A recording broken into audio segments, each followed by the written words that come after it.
know, they think that I just come in there and look for knockouts, and that's not the case. I'm actually a sharp, smart fighter. So, what happened? I'm here. Who want to fight with me? Who? I really don't care who's in front of me. I don't feel like no fighter can beat me.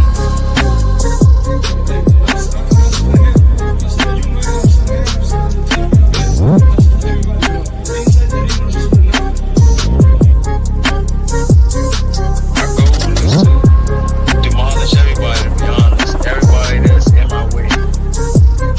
The pinnacle to any weight division is to have all of the belts, all of the titles.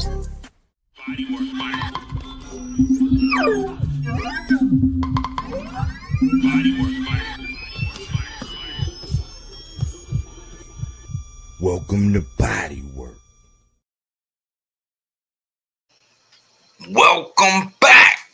It's Michael Rogers. Welcome to Bodywork Boxing. It feels so good to be back. How y'all doing out there, man? I'm just catching up on the latest news and nuggets and all of that, man. And I don't really know what to say, man. I think boxing's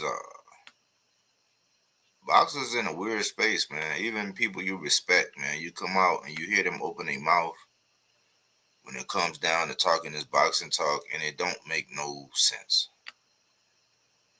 Cookie Monster, Bodywork. Salute, Cookie Monster. I appreciate you. But I'm sitting here and I'm just like, it's kind of weird, man. Boxing is in a very weird space, man, and I think we got a responsibility, especially as a hardcores and people that truly care about what's going on. Mic check, 1 2 1 2, sounding like $1,000,000. Oh shucks. You know I need that microphone checker.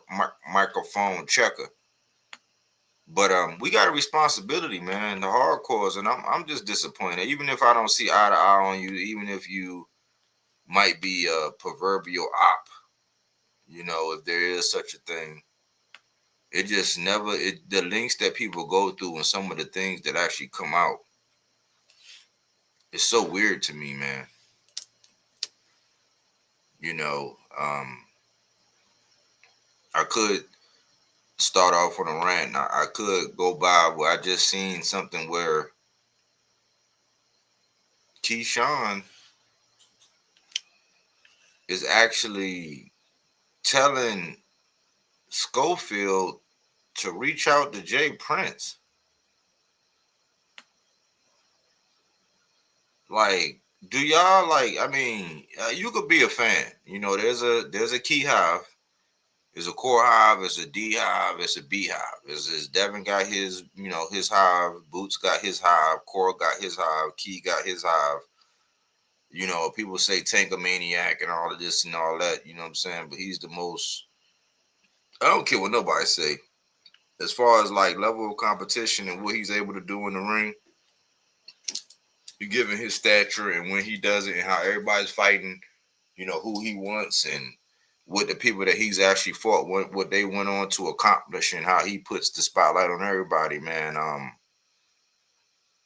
You know, I think if you want to call them Tankamaniacs, I think they kind of justified. You know, I don't consider myself a Tankamaniac. I consider myself a Tank fan. But when you look to what's going on and how these guys are moving and some of the weird, crazy things that is actually going on with these guys, man, it makes no sense. It makes no sense, man. When I told y'all before, I'm the type to where even if I don't agree, you know what I'm saying, I might come check you out. I might listen to what you got to say when it comes down to certain boxes because I appreciate the take. And I've also learned that when it comes down to certain people, Even the haters. I've learned from haters. How do you learn from haters? You learn from haters because they actually, one, they put you in the mindset of how the ops are thinking. That's one, right? But occasionally a hater will come out and say something, you know what? I'd never think about that. You know, I wasn't looking at it in that way. I'm just one of them guys, man. I'm open-minded and I listen, but you know, if we allow boxing to remain in the hands and we really give credence to what some people actually set up a whole live, or you know, the energy that they put into these videos, if we actually gave credence to what they say, boxing would already be over. I already said that it's on life support. You know, boxing is on life support, y'all. And it's kind of wild, man, what I'm hearing out here in these YouTube streets.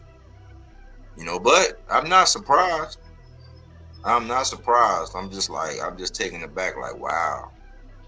You really want to say that? You really want to make this point? You really want to take that side? And it's a lot of people still playing politics, man. That's why I don't respect no motherfucking politicians, man.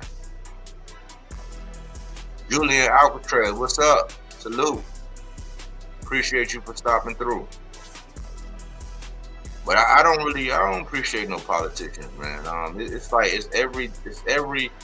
every nuance in this boxing thing. It happened a lot when Bud was fighting Spence, you know what I'm saying? Regardless of the outcome, a lot of people validate themselves by what the outcome was, but that's not what boxing is about. If boxing was based on outcomes, then the outcome of Devin Haney versus Brian Norman would say that, you know, Xander wouldn't have took on Boots. You know, because of the way Brian Norman's getting disrespected post Devin Haney fight, you know what I'm saying? Like, people just allowing Keyshawn to just leapfrog over him. And let me park on that right here before I even get into the housekeeping, before I even, you know, introduce my guy. Like, let's think about something. Keyshawn Davis got a belt at 35. He has an Olympic pedigree. He got a silver medalist. The guy who won the gold, YouTube streets, anybody who would get their funky ass lips on the microphone justify why he shouldn't fight Andy Cruz. I'm like, hold on, man. This guy beat you in the Olympics. The impetus for why we got Game 7, which was Ryan versus Devin, which Devin got smacked around like a cheap slut, was because of the amateur pedigree. So if amateurs didn't matter, right, then why would Cruz even be relevant? He's relevant because he showed that he was able to get gold. The same reason why Lomachenko was getting the praise that he got, it wasn't necessarily what he did in the professional ranks, but the thing that fast-tracked him, the thing that got people telling Bud to his face that they think that Loma was better than him, like with that silly ass shit, with this great white hype shit that they be doing with Fury and Loma, and now it's another guy that's coming up that they got another white hype that they could put the mantle on. I'm talking about pure boxing. Anybody with some funky ass lips was up here talking about how Keyshawn shouldn't fight Andy Cruz, and I'm like, hold on, man, like, what are y'all talking about? In life, you want your get back. We had friends that, if you know what I'm saying, if it went wrong, we was playing basketball, got fouled too hard, we was playing football, and somebody went too low or did something dirty, hit you in the back, we got to scrap. And if I lose the next time something go wrong, we got to scrap again. That's life. But when you analyze what was going on with Keyshawn, and it's not me just shitting on Keyshawn, this is just me laying out some facts. The way he got his belt at 35 was, I can't say it was unprecedented, but it was in a manner to where it was like, you know, if you be jumping around the living room and you break your mama vase and y'all put that shit back together with some glue to where it's like, yeah, that motherfucker take one more spill, it's a wrap. We're there with Keyshawn. He fought Gustavo Lemos, who, you know, Richardson Hitchens went tooth and nail with, but he did beat him. He fought him coming off of a loss. He fought Baranchek after an overblown Navarrete, because Navarrete ain't shit at 35. Got his ass waxed by Baranchek. So they fought for a vacant. Baranchek and Navarrete fought for a vacant. Baranchek beat him. That was an alley-oop for Keyshawn. Shorter. You know, didn't have the reach, definitely didn't have the amateur pedigree, didn't have the better coach. He was with Bomac at the time, didn't have the network, the friends and family, the Shakur Brat Pack. He had everything in his favor when he fought Baranchek. He fought Gustavo Lemos, but Gustavo Lemos was coming off of a loss, and he was up at 140, dropped down to 35 when he fought him. All the advantages, more athletic, IQ, taller, stronger, faster, more athletic, everything. He got the belt. He went to go defend it against De Los Santos, which was which was Shakur's work. Blew weight. Didn't even attempt to make it. He was going to wait bullying, thinking that, oh man, because this man is coming from a less fortunate place, you know, where he just needs the money. He was thinking on the fact, oh, he going to need this money. He going to take this money. But he had Samson in his corner. He was like, nah, man, take that scratch and we out. Samson felt his back. He realized that Keyshawn didn't even try to make weight. We out. Abdullah Mason had to say today. He pulled the shit with Abdullah Mason. Only to come back and apologize, but then double back down saying, oh yeah, fight me. But then by the time you get to 40, I'll be at 47. What do we be talking about when it come down to Keyshawn, bro? But when you look at it, that shit is paper thin. That shit is flimsy as hell. People say, oh, well, he only got 16 fights. A lot of y'all people out here in the boxing community are bi. Y'all buy. I'm straight up and down. I might got some special effects. But think about it. Y'all are buy. A lot of times y'all want shit both ways. Either he got 16 fights, he need to develop, and he this and this and that, or he's one of them ones. He can't be one of them ones when the resume, everything, anybody that yell out Tank name can say, oh yeah, he got to fight him. But anybody that yell Keyshawn, why would he do that? It's like, because of what? Because of the Olympics? If that was the case, why was Tank over there talking to the Olympians and Shakur wasn't? Tank ain't never go over there to the Olympics. Like, what the fuck are what are we talking about? But when you look at the resume, he got a belt. He went to go defend it. He blew weight with De Los Santos. That was Shakur's work. He go up to 40, and who the fuck did he fight? Nair Albright? Nair Albright. A guy who you already beat. No contest, smoking weed. Businessman. Then he fight Jermaine Ortiz. He stops him late. That wasn't the same Jermaine Ortiz. We seen Jermaine Ortiz in the ring with Lomachenko. And the Keyhop, they're gonna hype it up like, oh no, it's this. No man, Ortiz and Tio that night, neither one of them fought the way they normally fight. They didn't fight like, damn, I could upset the apple cart. They did not. You're not gonna lie to me. I tell you, you can't gaslight me. I'm already lit. But the nigga's resume is paper thin. He did what he did at 35. He got a belt off of Baranchek. Where's Baranchek now? What did he do after that?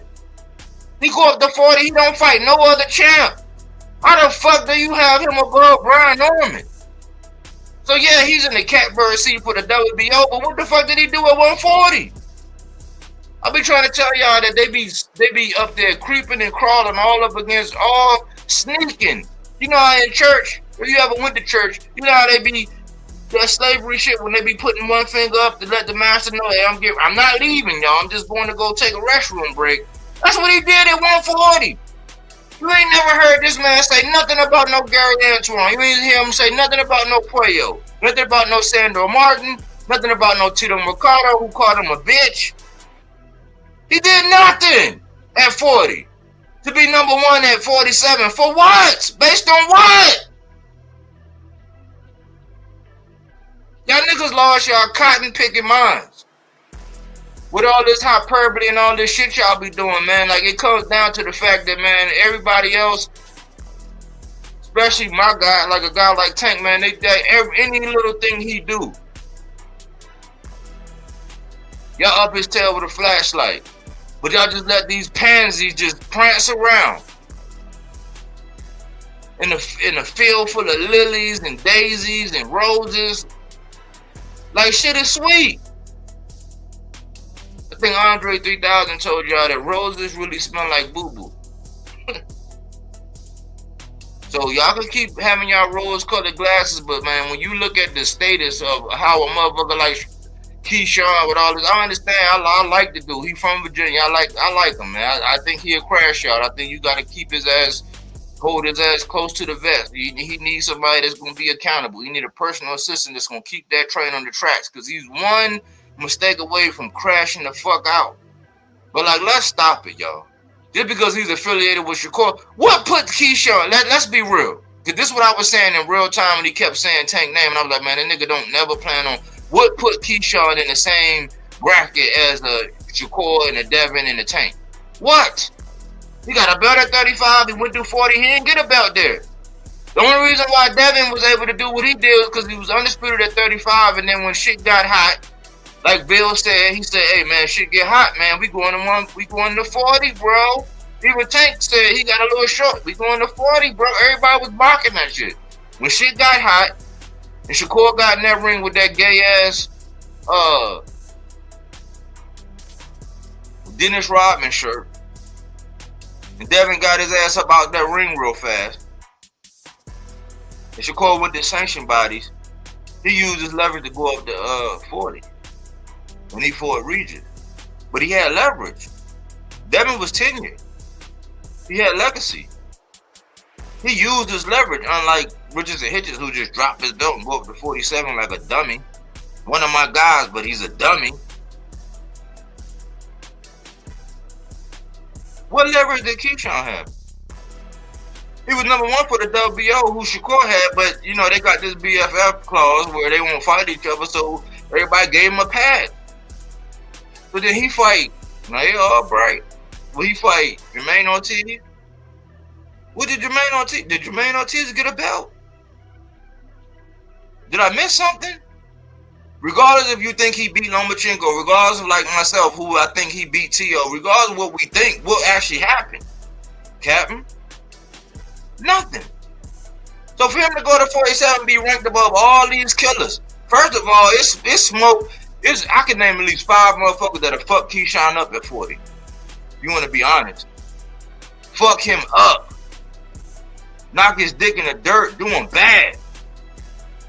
But what did he do to get in the same kind? Like, what did he do? Like, the resume that Tank got, he ain't did shit like that. He ain't fought no opponent like that. We ain't even seen this nigga in a 50-50 fight yet. We just now, with speculation, we just now contemplating about Shakur being in a 50-50 fight. Just now. And that shit ain't even happened yet. We giving them the benefit of the doubt because they both said, oh, 144 on Twitter. So what did Keyshawn do to get in the company of Shakur, Devin? Shakur is a 4-time champion and a silver medalist. The only thing he got in common with Shakur is that he got a belt at 35, check the block. He got a silver medal in the Olympics, check the block. What the fuck else puts him in the conversation with Shakur based on what Shakur did? Devin got undisputed at 35. Regardless if he's a cougar hunter, he like them cougars. I shit on him for that. But shit, he still got the cougars on his resume. What has Keyshawn done to even be in the same conversation as these niggas? Niggas older than me, younger than me, more popping than me, more popular than me. They can just say whatever the fuck they want and nobody checks them. But guess what? I'll be your Huckleberry, man. There's no reason why Keyshawn should be in the conversation with none of these niggas based on the fact that you like his personality. And then I hate it because I seen a nigga say, oh man, I was over there on Crush Channel and somebody jumped in the comment was like, we all are Keyshawn, we all are Tank. We all are Shakur. We all are Devin. The fuck you talking about? Everybody want to sing Kumbaya and give all these whatever's for a certain fighter that they like, but the shit don't be adding up based on what they have done and what they have accomplished. But when you don't track their moves and you look at everything with rose-colored glasses, you're gonna give a lot of people passes. And guess what I say? That's your asses. And that's my rant. That's my rant, man. I'm like, I care about boxing, man, and the way it's going and what people are scared or afraid or timid or whatever. I don't even understand. There's people that don't even make money off this shit that's talking out their neck sideways. Just to be talking. Just to have a couple people say, oh, man, yeah, you cooking and shit. No, you not. You ain't even got the stove lit.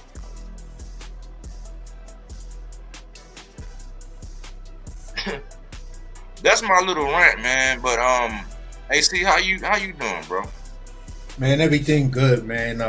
Google just be tripping out every once in a while. I guess people who know what it is. But at the end of the day, man, I that's the way I feel. Pretty much about Keyshawn and a lot of stuff that's going on. And you know, it's just like, okay, what did he do at 40 to have him become Devin Haney's mandatory? You know, and how did this, you know, and everybody's like, yeah, Keyshawn versus Devin and Keyshawn versus Devin and yada yada yada, and I'm still like, okay, but what did he do? Because I can think of other fighters that really deserve that fight with Devin Haney.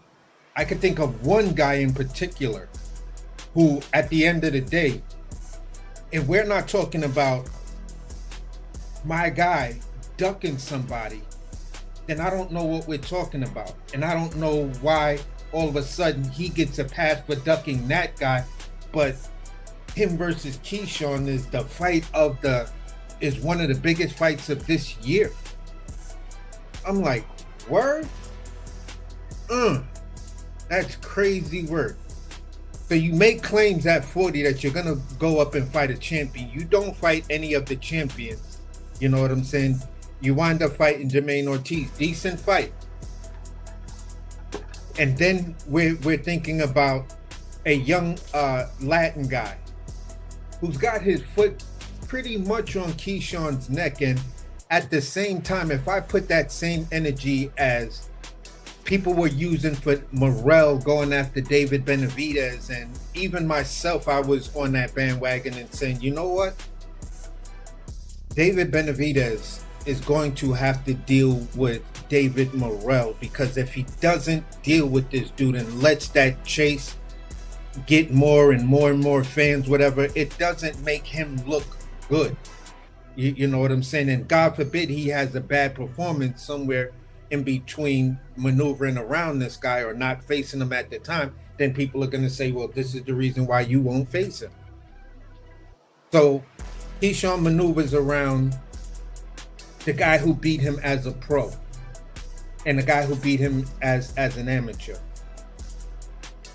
He maneuvers around that guy, then jumps for joy when a fighter with a set of balls, or as they say in Spanish, cajones, you feel what I'm saying, goes after Andy Cruz and he beats him. And he beats him in a great fight. You know, no matter what you say, win, lose, or draw, this is the type of fight that I said before are the things that let you know, the tells, that both of these guys we will see more of them, and eventually they're going to make it if everything goes well in boxing in their career and just life in general. But to look at this adoption of Keyshawn Davis, and there was a point where I was like, I saw the rise of Keyshawn. I saw immediately, you know, as he was doing certain things between us hardcore fans, we were asking for the Keyshawn and Shakur fight. Like, yo, well, you know, if Shakur stay there, you know, he got Keyshawn, and Keyshawn coming up, you know, and blah, blah, blah. But as soon as that shit got real thick, you know what I'm saying? You didn't put enough water and milk in the oatmeal, and that shit got real thick and pasty on you. Type of shit that you see, you know, moonshiners take that thick ass oatmeal and put it around shit to seal shit up. When it got that thick, that dude made that guy his friend. Whether or not that shit was going on prior to us knowing what was going on, and this long-term relationship, at the end of the day, you two dudes are in a solo sport. The only team is the team that helps you train. You know what I'm saying? Is the ones that are behind your back, watching you weight, working on the hooks, the footsteps, and everything else. Those are the guys that are preparing you for the fight. If you bring in another fighter to help you prepare, that's icing on the cake. But if it's one day I still got to face you, then it is what it is. Larry Holmes versus Muhammad Ali. That was his sparring partner, long-term sparring partner. Larry Holmes then goes out and has a great career. Why? Because he fucking fought Muhammad Ali. The fuck is wrong with y'all? So at the end of the day, we got all of these examples in boxing where best friends, you know, brothers-in-laws, and all of this other kind of shit. These guys get in the ring, they do what the fans are asking, they give us a great fight, and these guys compartmentalize that fight and they just go on. I'd rather get into a fight with my homie than to sit there and know, like me and a dude like Bodywork, both of us are lions.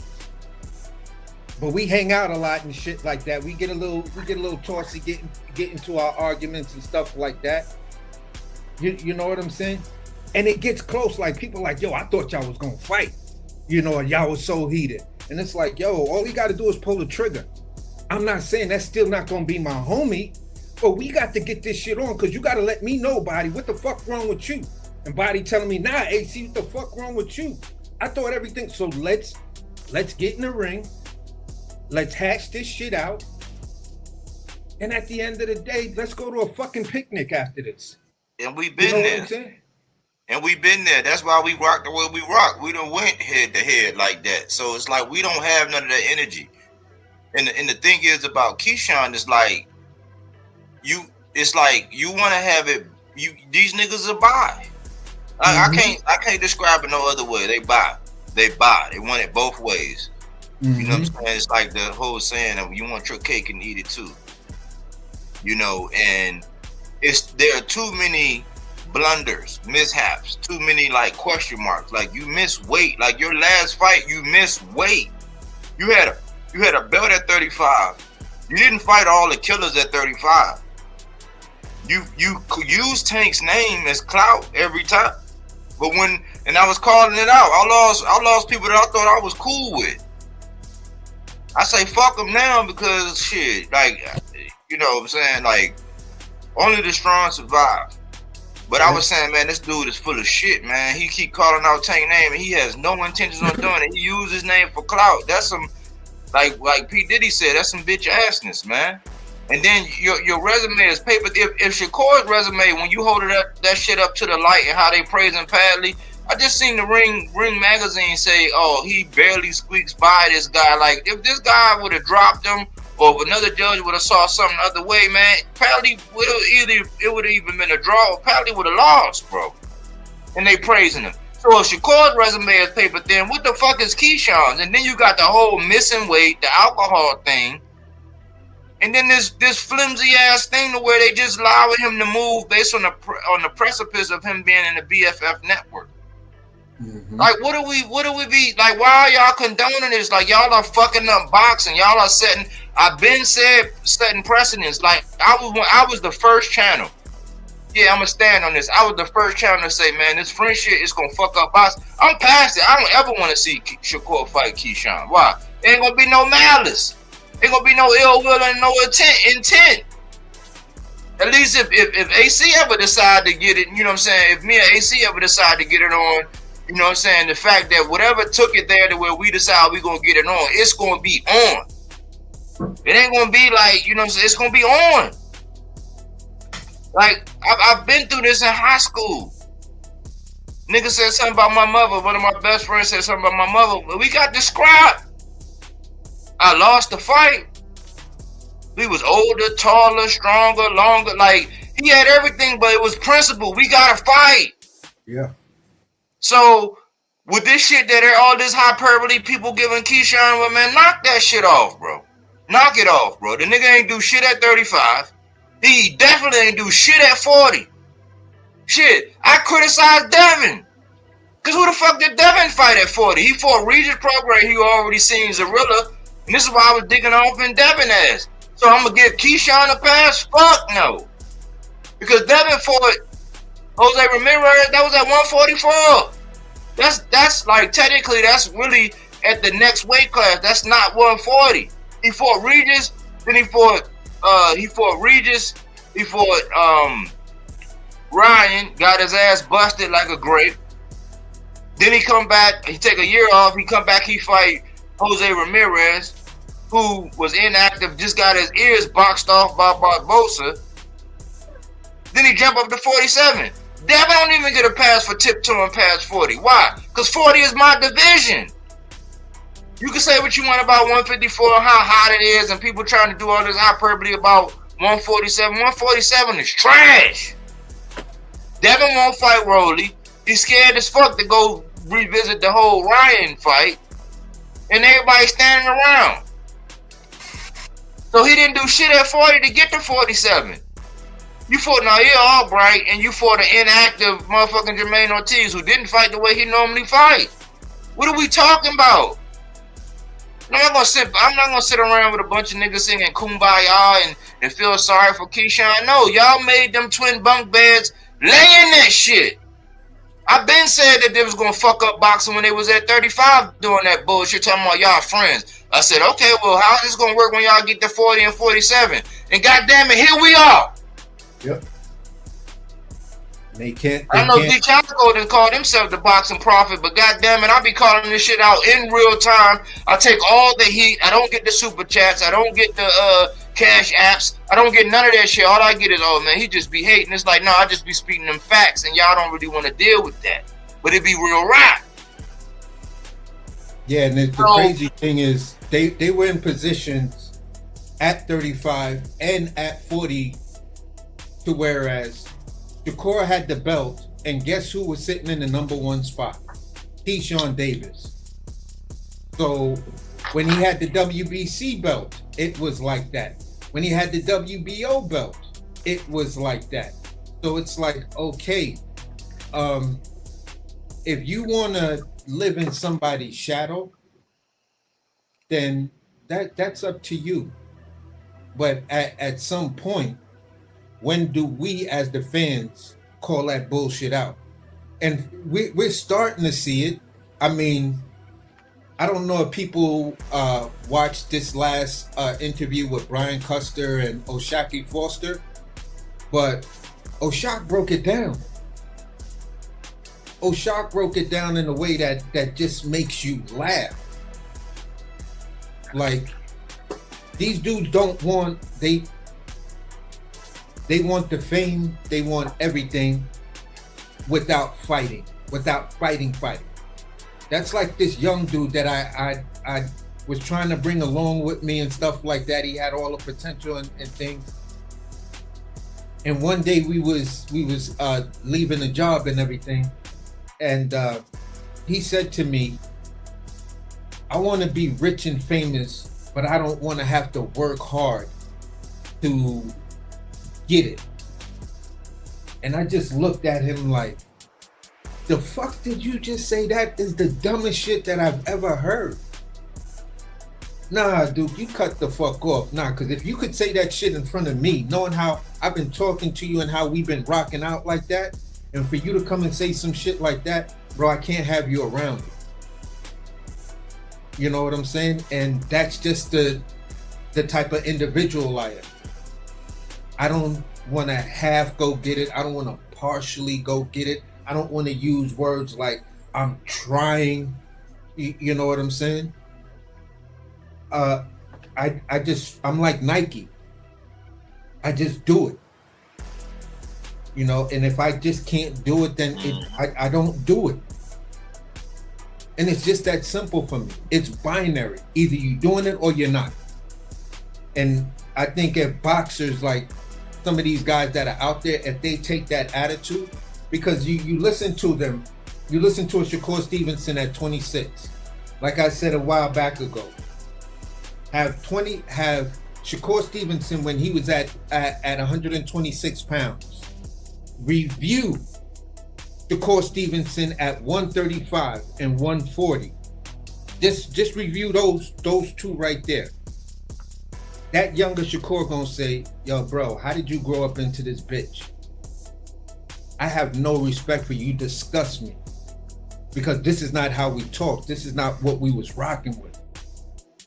They 10 toes down. There's a point where you said Oshaki was that guy. When all said and done, all the smoke is cleared, everybody is whatever. That he's that dog. Then you say he's a bum. You helped him. Hitchens helped him. Some other fighters helped him. So all of y'all bums? Because that bum just beat the guy all of y'all put all of that effort into. What does that say? And I'm gonna put it like this. It was a movie with Val Kilmer that called. It was pretty much based on a true story. It was based on a true story. It was called Ghosts of the Darkness. Where these two lions, because it's only two species, really. It's two main species. Not that other species don't consume humans, but there are only two species that's known to be like man eaters, and that's bears and lions. And so in Ghosts of the Darkness, it was two lions that was wreaking havoc over there. They was hunting. They was ambushing. They was having their way. They went on a spree. So if y'all were gonna be like Ghosts in the Darkness, and it was like, okay, we at 35, we gonna consume everything. You get him, I got him. You get him, I got him. If y'all was doing it like that, then okay, cool. But y'all not doing it like that. And I see through all this bullshit. Y'all can get all excited about all this bullshit about Devin saying I agree at 144, and you know all this. Y'all can get hype all y'all want. Me, I'm about, hey, y'all let me wake me up when the motherfucking contract is signed. Are we there yet? No. Okay, all right, I'm going back to sleep. Are we there yet? No. But if y'all was like the Ghost of the Darkness, where I got him, all right, you get AC, all right, I got Body, okay, all right, well shit, you get D Calico, all right, well then shit, I got Aaron Jones. Like, we taking them out? Like we you know what I'm saying? Buddy set, buddy moving on some army shit. Y'all not doing that. Y'all sitting up there calling out the same people. It's like Shakur taking this nigga fights. He's too dumb to realize it. Because none of the smoke that he really got, the De Los Santos, that wasn't his idea. Then he pulled out with missing weight, and y'all give him a pass. Jermaine Ortiz, he had a signed contract with Shakur name on it. It's on wax. And he fought Jermaine Ortiz. And he took that fight from Richardson Hitchens. That's why I don't really go in on Richardson Hitchens like that. I went on him when he ducked Duarte. You know what I'm saying? And then going to Zuffa, I was like, yeah, I'm off. Like, you went over to Zuffa, my nigga. Like, hey, I'm off. I still respect you. It's not, I can't deny it. I can't take back everything I said about you and how great I think you really are. But like, I can't condone the move. I'm off the wagon. I'm off. Until you get your goggles on straight and you seeing right and you swimming right, I can't get with you. But y'all not doing that. Like, these niggas are not doing that. They say, oh, they both calling out Tank. Neither one of them have put the same energy that they did pursuing other motherfuckers. 2 years, Shakur with 2 years pursuing Zepeda. You know what I'm saying? Wanting to get Cordina when it was a Tank. So you duck Tank to go fight Joe Cordina, nigga. Then pulled out from a hand injury.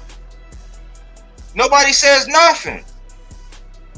And Keyshawn, your shit is paper thin because, yeah, you had De Los Santos on the menu, but you didn't want to do nothing. You didn't even want to try to make the weight. Why? Because you knew if you got your ass in there being a puncher that he is, you might have got your ass knocked out.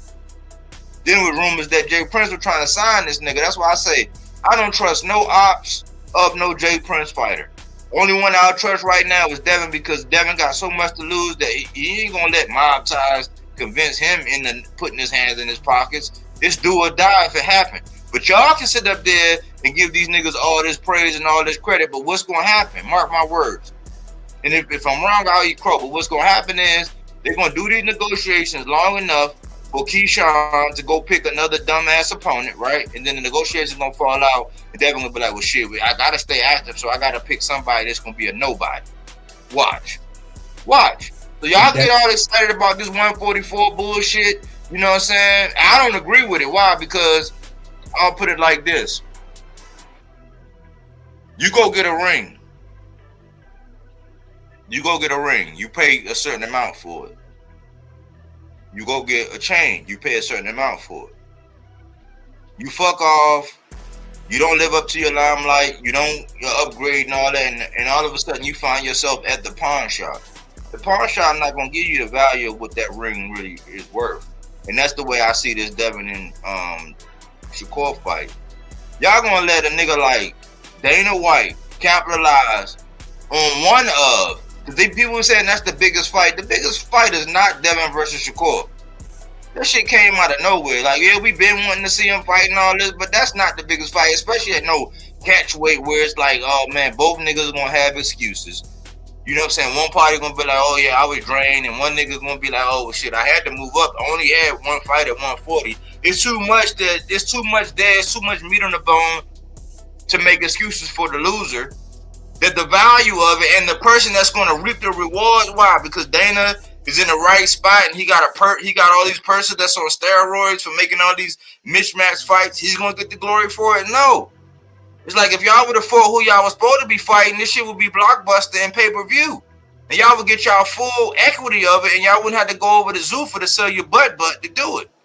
But they ain't gonna get the credit for it, so it's like y'all going to the pawn shop to cash in, and the value of the fight ain't even gonna reach its potential. Devin should be fighting Rolly, or it should have been Ryan, but Ryan got they bullshitted with that. Devin really didn't pursue that, so Rolly was like, Ryan was like, I'm gonna go ahead and get busy with Conor Ben. That's what happened. So then Rolly come along, and that'll be the next best fight. Why? Because you'll have two belts. You'll be unified. You would close the triangle. The guy who beat the guy who whooped your ass. You know what I'm saying? We would get more data, and people would buy that fight. You didn't do that. So now it's gonna be this freak show of a fight with you and Shakur. They're gonna negotiate and bullshit long enough for Keyshawn to go fight somebody else, and that's gonna relieve Devin of not losing the strap. Because if he don't fight Keyshawn, he's gonna lose the strap. It's gonna relieve him long enough for Keyshawn to be like, well, shit, I gotta stay active. And I think this was a plan. This is some chessboard bullshit that they got going on. I think it's a plan. They're gonna do this negotiation long enough for Keyshawn to be like, hey man, well shit, I gotta stay active. I gotta get somebody. It's not gonna be Brian Norman. It's not gonna be Rohan Polanco. It's definitely not gonna be Tiger Johnson because they say they sparred too many goddamn rounds together from the Olympics. So it ain't gonna be no fight we want from Keyshawn. And then by the time he go find that and the negotiations fall out, Devin will be like, well shit, it's been since November. November right around the corner. I gotta get somebody that's gonna be a bullshit fight, that we know he gonna beat or know he got the ups on. And that's what's gonna happen. And if I'm wrong, I'll eat my crow.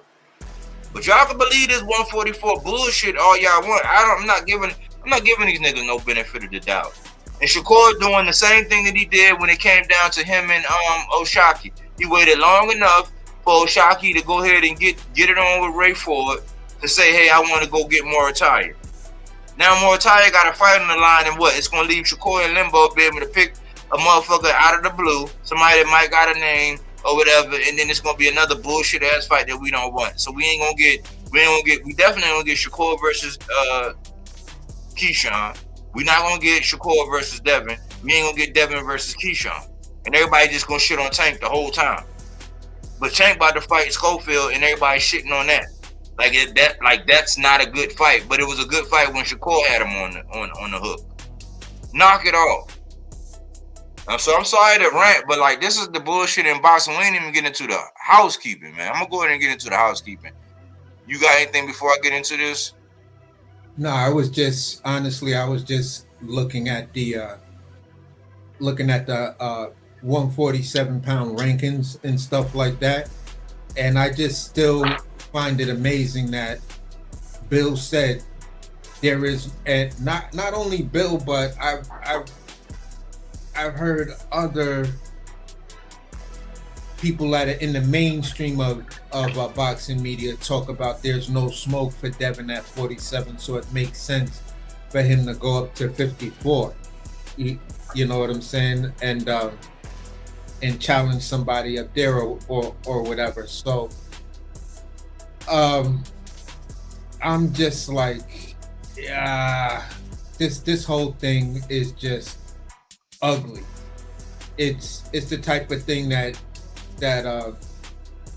we talked about a while ago. This is why over on this channel, me and Body was rooting heavily for Teofimo to win and for Jermaine Ortiz to win, because we saw it in we saw it coming.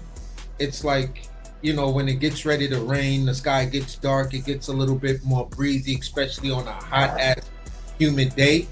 The weather changes and you get these tells that, okay, I need to hurry up because it's about to come down and it's about to storm out this motherfucker.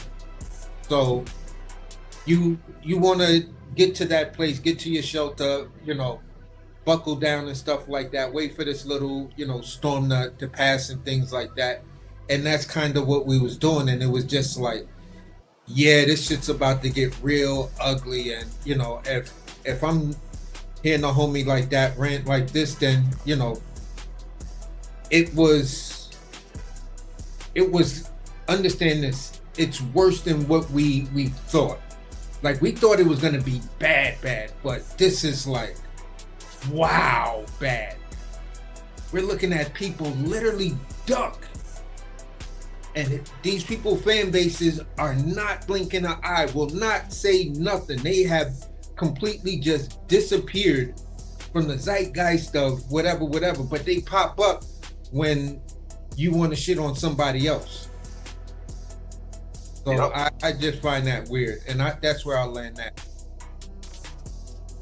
The last thing I'll say is that I forecasted this a long time ago. I said, man, the Keyshawn and Shakur coalition, they're gonna fuck up the sport, and they are fucking up the sport in real time. And because people don't have the nuts to be able to call it for what it is, we're gonna let it ride. And there are a lot of key players, a lot of major players where it's legitimate smoke, where it's still legacy to be had. There's still names. Because tell me this is what I be asking. What undefeated fighter did Shakur or Keyshawn bust their ass to where it was like, oh, okay, shit. We thought it was gonna be Schofield with Shakur, the same way Tank was doing, because Tank got Ryan's O. Tank got he got Frank Martin's O. There's a couple people. Frank Garcia, he got his O. Like, there's a couple people to where he bust their ass, you know what I'm saying? It was like, okay, well, shit. That's what it was. But where's that guy? Whose O did Keyshawn take? Because, I mean, was it the first time Jermaine Ortiz lost? No. Was that the first time T.O. lost? No. So what do we be talking about? Instead of having your rose-colored glasses on, like, when you really look at it, when you get down to the nuts and bolts, this is the uncomfortable shit that people really don't want to really analyze and look at as far as the sport. You know what I'm saying? But I'm not going nowhere, man. But that's just my little rant. You know what I'm saying? I'm sure I'll get back into it because there's a lot of points. You know what I'm saying? I could talk about this shit for like 3 hours straight, dolo. You know what I'm saying? Straight up, I could talk about this shit for 3 hours, non-stop. And I wouldn't stop. I got so much data in my mind that it's like, this shit is blowing my mind, where it's like, y'all fucking up my sport. I don't give a fuck about two prima donnas that think they got the game in the chokehold. It's like, y'all gonna go by like a fart in the wind. Nobody gonna recognize y'all. Nobody gonna remember y'all when it's all said and done. When y'all hang up, right now as it stands, when y'all hang up y'all cleats and they retire your jersey in the Raptor, they gonna say, oh yeah, they were Olympians, but like when they put your resume up to the light, man, that shit gonna be like a wet paper napkin. And I'm gonna get into the housekeeping, man. There are weight classes for no reason. And I know this resonates with AC because we always hear, yeah, there's weight classes for a reason. We heard Bud say prior to him fighting Canelo, a year and a half, almost 2 years before, like, man, this weight class for a reason. Nah, I wouldn't fight Canelo. And then what'd he do? They come out and stand, oh yeah, he's really 160 pounder. He's really 100. And I said it in real time. This is why I was like, man, I have no shame in what I be saying, because I was saying when he was down at 35, it's an interview where Bud was saying he didn't eat for 2 days. For a nigga that get hit in the head in pugilism. For all my people that supposedly be like combat sports and all this bullshit. When is it healthy for anybody to be competing and they're not eating for 2 days? I don't give a fuck what weight you campaign in. In life, you shouldn't go 2 days without eating unless you fasting, unless you doing something, you on a spiritual journey, you want to, you know what I'm saying? Like, that's not, like, that wasn't, so we heard people say their weight classes for a reason. So now in 2026, think about this. June 2026, we at a point to where there are weight classes for no reason. And I'm gonna play this. This is not mine, but I want to play this for illustration. And this is multifaceted. This is Johnny Boy Boxing. You know, I mean, I seen some interviews where I'm like, okay, cool. You're a cool guy. It's nothing personal. But then it's like, how come a nigga like me, a nigga like AC can't interview these guys? A nigga like that ain't going like fold. Nigga gonna ask some tough questions. And this is not hating. This is an observation. But there are gonna be a couple of things in this interview that stick out to me, and I'm gonna pause it and I'm gonna speak to it in its relevance. You know what I'm saying? But I'm gonna give credit where credit is due, because for whatever reason they like you, they like all these soft, like, not you. Yachty Boy ain't soft, but some of these other niggas, I'm like, damn, but you gotta be part of the Rainbow Coalition to get an interview with these niggas. Like, I don't understand, because I'm hearing the softest niggas interviewing these cats, and they not asking the right questions. They're regurgitating the same things. I'm not saying this is going to happen, but there are some things in this that is relevant enough for me to be able to pull this up and do a housekeeping on it. So I'll say that this is not my information.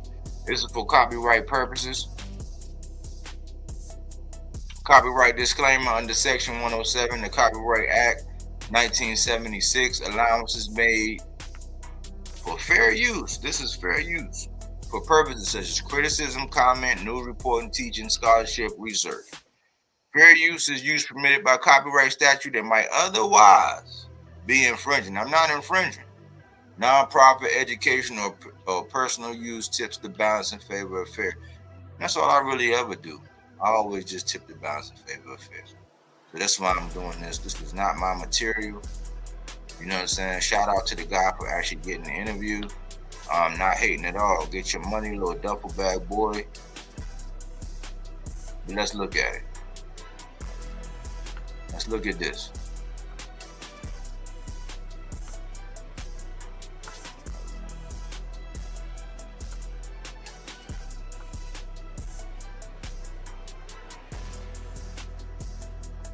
Okay, this is Johnny Boy at Fight Hype. I'm here with the hard punching Tito Mercado, 18-0 with 17 knockouts. How are you, my brother? I'm doing good, man. Doing good. All right, man. I'm excited to talk about you. Talk to you because you have some exciting news. Now let me say this. Tito Mercado was one of my guys. I'll be checking for Tito Mercado. I'm glad he got off that Matchroom shit, because a talent like that, he one of them guys that they will put his ass up on the shelf, a la Andre. You know what I'm saying? When he didn't get the fights that he wanted and he got put up on the shelf, and Boots. You know what I'm saying? When he was on his European bum bashing tour up under Eddie, not getting the fights that we really wanted him. He would have done that. So I'm glad his father and him was smart enough to get off of that shit. But Tito Mercado was one of my guys. His talent jumps off the page. 18-0 with 17 knockouts, a la Berlanga style, and he didn't get it off a top rank. He matched himself. Well, a lot of them guys with Shakur and Keyshawn was fighting these guys. He would come behind these guys and stop these guys faster, or when they didn't stop him, he would stop them. That's Tito Mercado. Nicaraguan, and he's American boxer, but he got a history with these guys in the amateurs. He's chopped it up with him, just like Morataya. He got a history with him, but they won't say his name. So that's my disclaimer on that. Now you have a new promotional company and a new opponent. Talk to me a little bit about your opponent and some of the details of how this promotion came about. Yeah, man. As far as the opponent, man, we're still working something out, so nothing, concrete yet. But obviously, we got some good names that we're trying to pull up. But man, I'm just excited, man. Like I said, to get back in the ring. I haven't fought since December, so it's a new promotion. First fight to be back at home. It don't get no better than that. And what's their plans moving forward, for you with this new promotional company? Do they plan to keep you busy? How many times are you going to be fighting in the year? For sure, man. They're gonna try to keep me busy. Obviously, I'm probably gonna have, not as many fights as I would like to because I'm already, halfway through the year. But I'm definitely gonna try to push as many as I can. Good thing is, man, they have shows all the time, and the goal is the same, man, to become a world champion. And so you'll be staying at 140, or you thinking about moving to 147? What are you doing? Nah, 140 is mine. I gotta capture at least one. I gotta capture at least one title before I move to 47. You know what I'm saying? So I definitely want to become a champion at 140 first before I do anything. And definitely. Well, you have Dalton Smith, he's WBC. You have Gary Antoine Russell, Shakur Stevenson, and there's a vacant IBF. Richardson Hitchens just moved up to 147. Is that easier to make a vacant, title fight for that, or would it be, best to go into a fight with like Gary Antoine Russell, probably a lesser name of the guys, or Dalton Smith?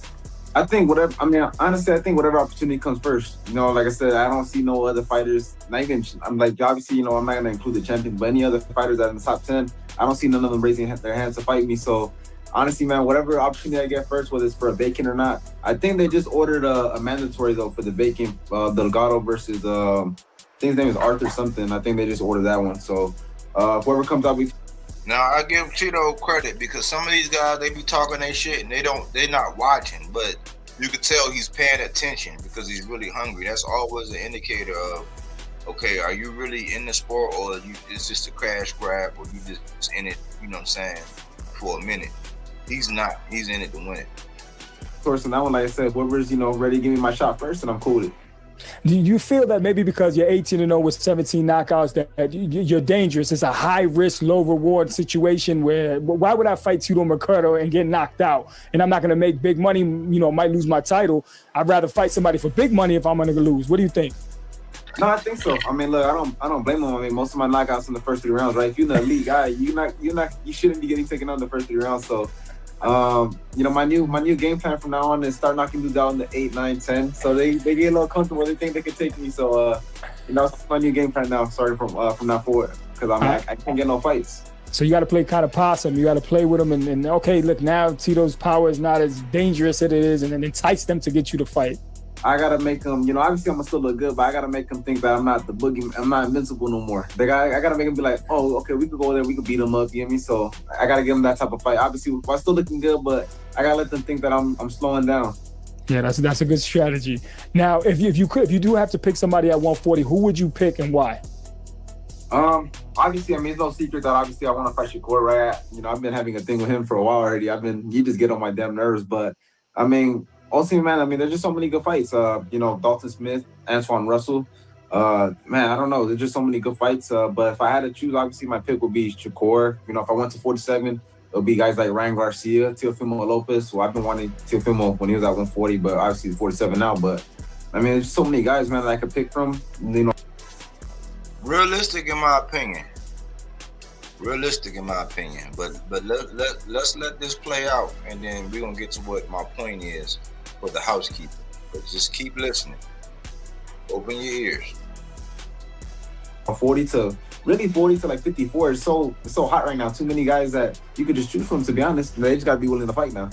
Definitely. Now, getting a Shakur Stevens fight, that's like winning the lotto right now. That's like the Christmas morning, right? So, and my question was, when did Shakur become the money man, bro? When was that winning the lottery? Like when Tank came out and was like, man, what has he done? Blah, blah, blah. Okay, I'm going to get paid. Like, he's basically insinuating that I'm going to get paid regardless. But, like, when did it become, like, Christmas to fight Shakur?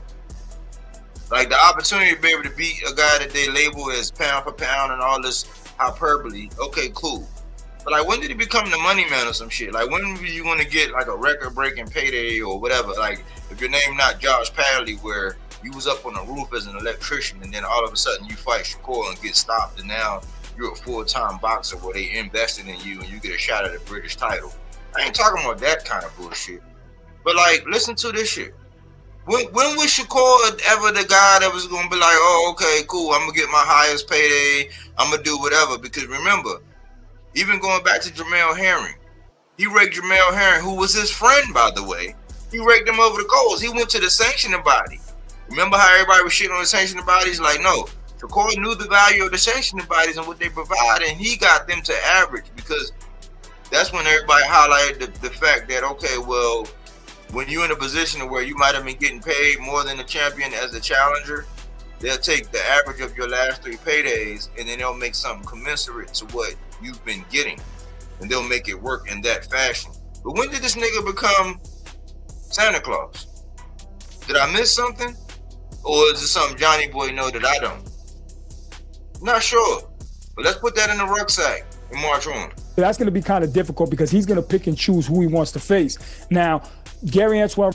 And he just said he's going to pick and choose. So when I say he be picking and choosing, don't shoot the messenger. Johnny Boy said he's going to pick and choose who he wants to face. So miss me with that bullshit. Russell or Dalton Smith, who would you want to face out of those two, and who's the tougher fight? I think the tougher fight would be Antoine Russell, right? I mean, he's been the champion. I mean, the tougher fight would be Gary Antoine Russell. So right now, the toughest fight at 140, bar none, is Gary Antoine Russell. Tito Mercado been doing his homework. Why are we playing dumb?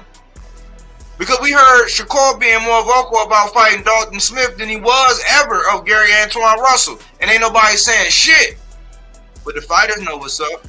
he defended it against a dude that, you know, Andy Hirooka, who not a lot of people want to fight either. So not a lot of people want to fight Andy Hirooka.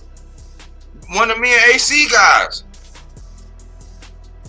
We ain't heard Keyshawn say that name. We ain't heard Shakur say that name. They won't say neither one of them names. And they discredit Gary Antoine Russell because he was in a tough fight with Andy Hirooka. Neither one of them niggas want to fight him.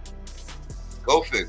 I mean, you know, even though I thought Hirooka was coming back in the later half of the fight, but you know, I think he's gamed. I think he has good, you know, more experience than Dalton Smith. So I would say he's probably the more challenging fight between the two. Okay. And he's a southpaw, aggressive. So you think that he'll give you a test? It'll be you'll bring him to the 8th round. You'll try to make it last. I don't know. Don't go 8th round though. Now because he come forward. So I think he's gonna run into some shit and then end up going to sleep quick. But I think that'll definitely be an exciting fight though, because you know, I mean, I've seen Dalton Smith. He looks like he comes to fight too, but Gary Russell looks like he tries to make the fight. So you know, you got two guys that are trying to make the fight, and you know, obviously, I don't know how good Antoine's power is, but you know. People what he said. Gary Antoine comes to make a fight. He's not in there fencing, talking about, oh, I touched your belly button up, I touched the lobe of your ear, you can't touch me. No, he's saying that Gary Antoine one of them guys. So why don't Gary Antoine Russell get the respect that he deserves? Why? Because these niggas are pussy. That's why. That's it in a nutshell. But Tito Mercado recognized real, and he recognized real. When you got two guys that, you know, have power, something's bound to happen quick. And definitely, I mean, the fans would love to see that fight. That's a great matchup. But if you do go to 147, who's the number one guy you want there? This is my point, y'all. There are weight classes for no reason. Like the same reason why Rohan Polanco, because Rohan Polanco should still be at 140. Why? Because everybody tiptoeing past it. If the people at 140 would just fucking fight each other, we wouldn't be so consumed with what's going on at 47 in a trash ass division. This 147 is trash. I don't give a fuck what nobody say. Ain't nobody trying to fight nobody. Everybody duck and rolly. Nobody want, like Ryan Devin, who's supposed to be number one, he don't want to fight him. You know what I'm saying? Keyshawn, he only got his eyes set on Devin, and then he's calling out Tank still. He's calling out Schofield still. He's still calling out Tank is at 35, with rumors of being at 40. But he was mandated at 35, and it's news. People reporting that he's gonna that a contract has been sent. So we just waiting to hear back from the Schofields. And then Keyshawn was calling out Abdullah Mason, who also fights at 35. Who might be at 40 soon, but still. 147 is trash. But Keyshawn gets the benefit of saying that, oh, yeah, since I'm going to 47, like he said the last time, I'm going to 47 to fight a champion, which he did not. But why is Johnny Boy talking about Tito Mercado going to 47? For what? Like, why are there weight classes, y'all?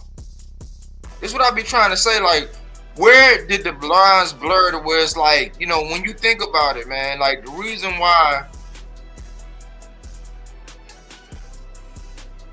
The reason why like fights happen are because when you look at Tank, he's been at 35. Yeah, he jumped up to 40 for Barrios. He jumped back down to 30 for a title fight where he had a 35 strap and Leo Santa Cruz had a 30 strap.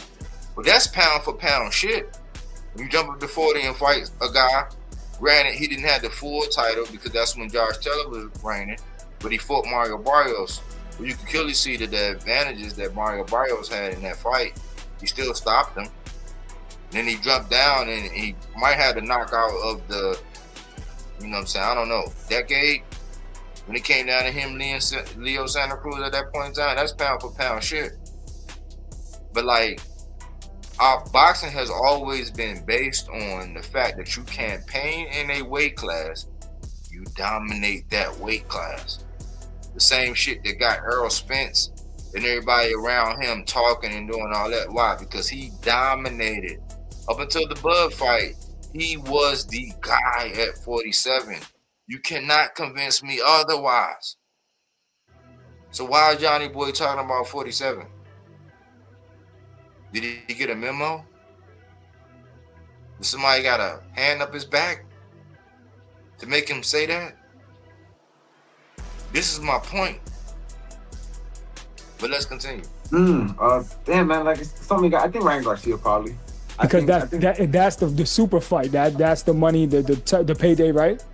Yeah, obviously, it's no secret that Ryan Garcia is the payday, right? Everybody wants to fight him, or Conor Ben, who's not even a champion, but everybody wants to fight those guys. But I think for me, more is I've known Ryan Garcia since I was little, and we're both from Cali, so I think we can make a big fight here in Cali.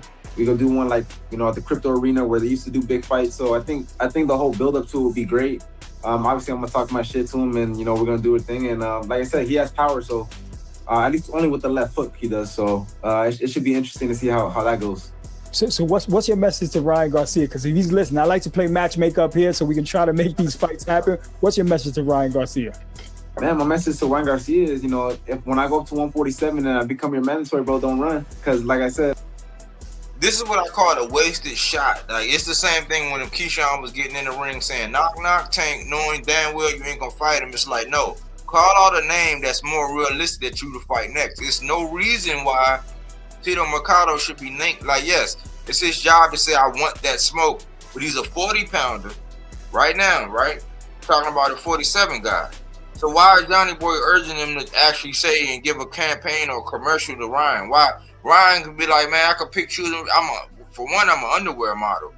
For two, the rematch with Rolly is bigger. The rematch with Devin is bigger. And anybody else, Brian Norman, any other smoke, Keyshawn, anybody else at 47, if Shakur ever, get his panties out his butt and go to 47 for real, that's a bigger fight. That's a wasted shot. For what? Wasted interview. I'm not Luke Campbell, there's only a certain amount of dudes I was able to put him down. Obviously, Gervonta being one of them, but I'll make sure he don't wake up. There's a difference. You know what I'm saying? And like I said, we can just make that happen. Two Calis, I think it'll be bound to make an exciting fight. Now, a lot of people might say that Ryan has more speed and more power than you, and plus he's fighting at 147. He showed that power against Mario Barrios, dropping him in the first round. What do you do better than Ryan Garcia for the fans and for the people that don't know much about Tito Mercado? What do you do better than Ryan? I do everything better than Ryan. I mean, I can maybe see, people want to say maybe the speed. I can maybe, like I said, people don't really know how fast I am talking in the ring with him. But as far as power, I think I got more power than him, to be honest with you. I mean, he's not dudes out, this and that, but he wasn't able to finish Barrios, who I thought was, pretty much food. And then, he got outboxed by Rolly. No disrespect to Rolly. Rolly's a good fighter, bro, but you cannot be getting outboxed by Rolly.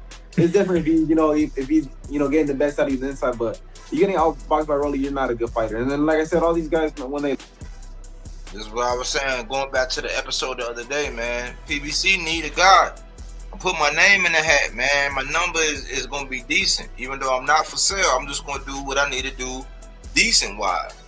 I'm not going to have to go and do what I got to do on a regular basis, but I'll come out here and put all this shit to shame. Why is it okay to shit on Rolly?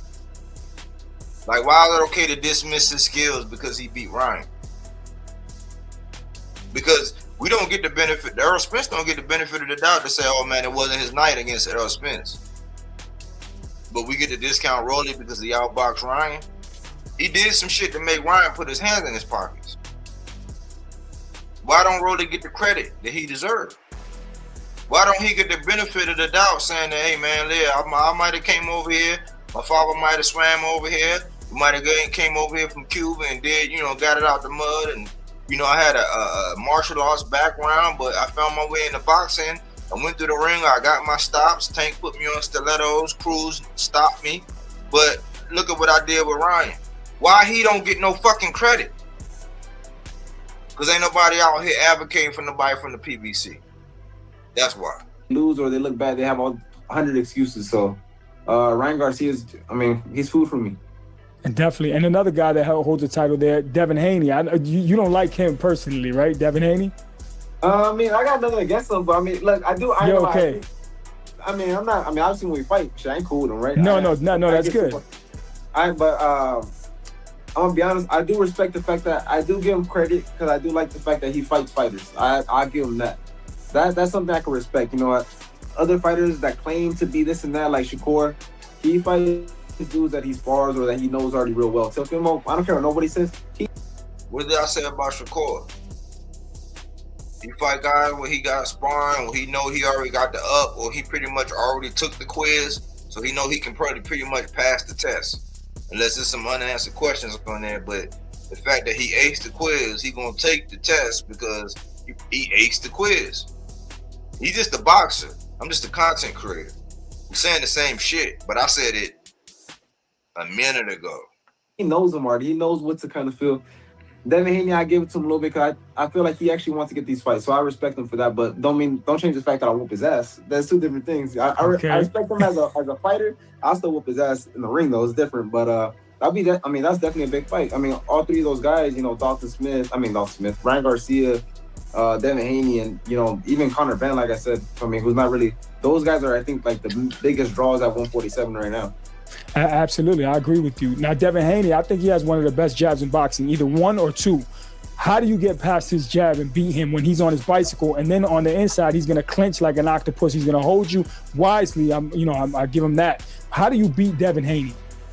Well, first we're gonna get a neutral ref, right? That's what we're gonna get. We're gonna get a smaller ring, and I'm gonna do the Ryan Garcia strike. I'm gonna just spam those fucking left hooks. That's all I'm gonna do. Okay, so that's the bread and butter, the left hook. Nah, I wouldn't say left hook, but he has a good jab, but like we seen in that fight, obviously he drops the right hand, and I'm not gonna give out the whole spiel on how I would beat him, right? But there's just certain things. He has a good jab, but in that fight he kept dropping his right hand. So does he really have a good jab? If he can hit the jab, but obviously we seen him get hit with the left hook. So there's just certain things that he does good, but also that he does bad, and that's why it's so interesting to see how how me and him will play out. Because obviously I got power too, so it'll be interesting to see how he's able to coast it if he could. Yeah, the welterweight division is getting hot. It's going back to it's a glamour division now. It's going back to those days. It was cold for a while. Now it's super hot. I disagree. It's not, because they're not fighting each other. So I disagree. But Conor Benn and Ryan Garcia, they're supposed to fight in September. He went on Jimmy Fallon, I believe, and he spoke about it. I think it was September 12th. How do you see that fight playing out? Does Ryan win the fight? Does Conor Benn win? What's your prediction? I think Ryan wins that fight, especially with the last fight with Conor Benn. I think I didn't watch the fight personally, but I heard that it was real close, and Regis was slapping up Conor Benn at times, and Regis is a 140 pounder. He's not a 150. What they fought, 152, 154, something around there. Yeah, they fought a little heavier. So for a guy like Regis, who's already at the end of it, slapping you up like that, that's kind of embarrassing to me. So I think Ryan Garcia should be able to knock him out. I'm a little confused though, because I heard their promoters, both of them, they kind of act like they didn't know the fight was happening or something like that. So hopefully that fight does get made though. I think it'll be a good fight for boxing. That's what I be saying, man. We giving them the benefit of the doubt. Even Ryan, all this 144 with Devin and Shakur, and then this whole thing about, that's the same thing I said when I heard Oscar talking about the fight. I'm like, hold on, Oscar acting like he clueless. He got the rights to Ryan Garcia. We seen, don't make me bring up Virgil Ortiz.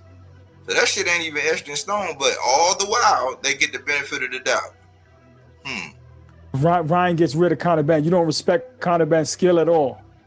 Not really. I mean, I give the guy the fact that he looks like he has, he has heart. I could tell that. I could tell that he really wants to get in there and fight. But as far as skill wise, I don't really see nothing, man. I see him. I mean, I really don't see it, man. I see him getting knocked out or the corner stopping it. He looks like he has too much heart for himself.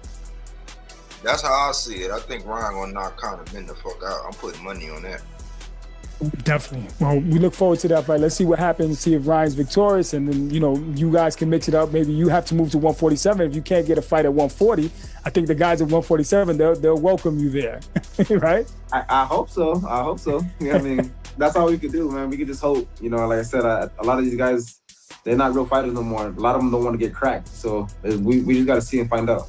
You keep knocking these guys out. You put them on notice. They can't ignore you forever. You just keep knocking them down one by one.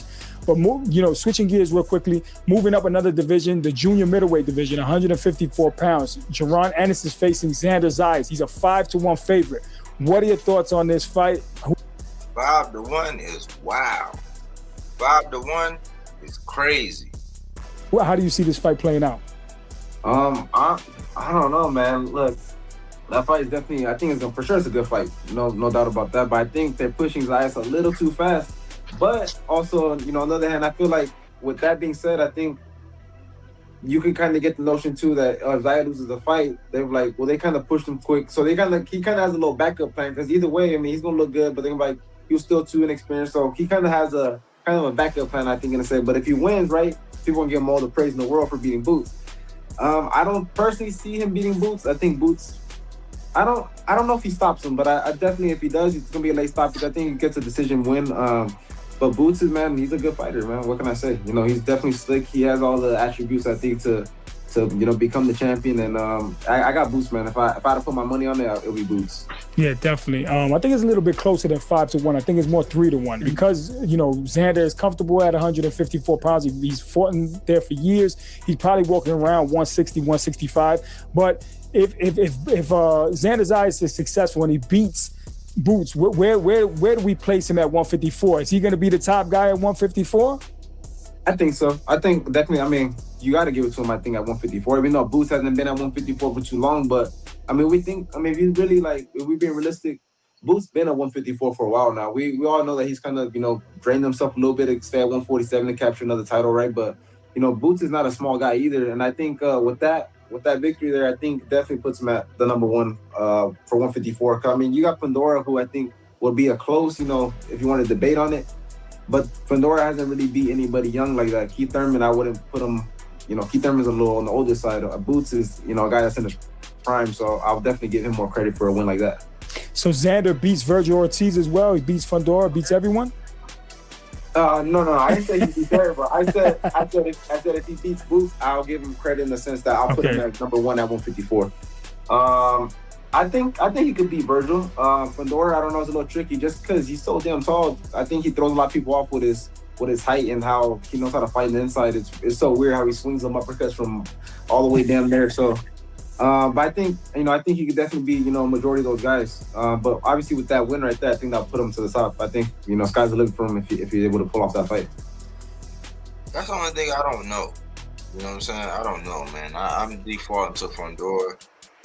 If you go into a fight in the odds makers, this is what I'll be trying to say. This is why I have not done one single solitary video, except for, dare I say, 50-50 when I first did the Boots versus Xander, the initial onset of it about a month ago.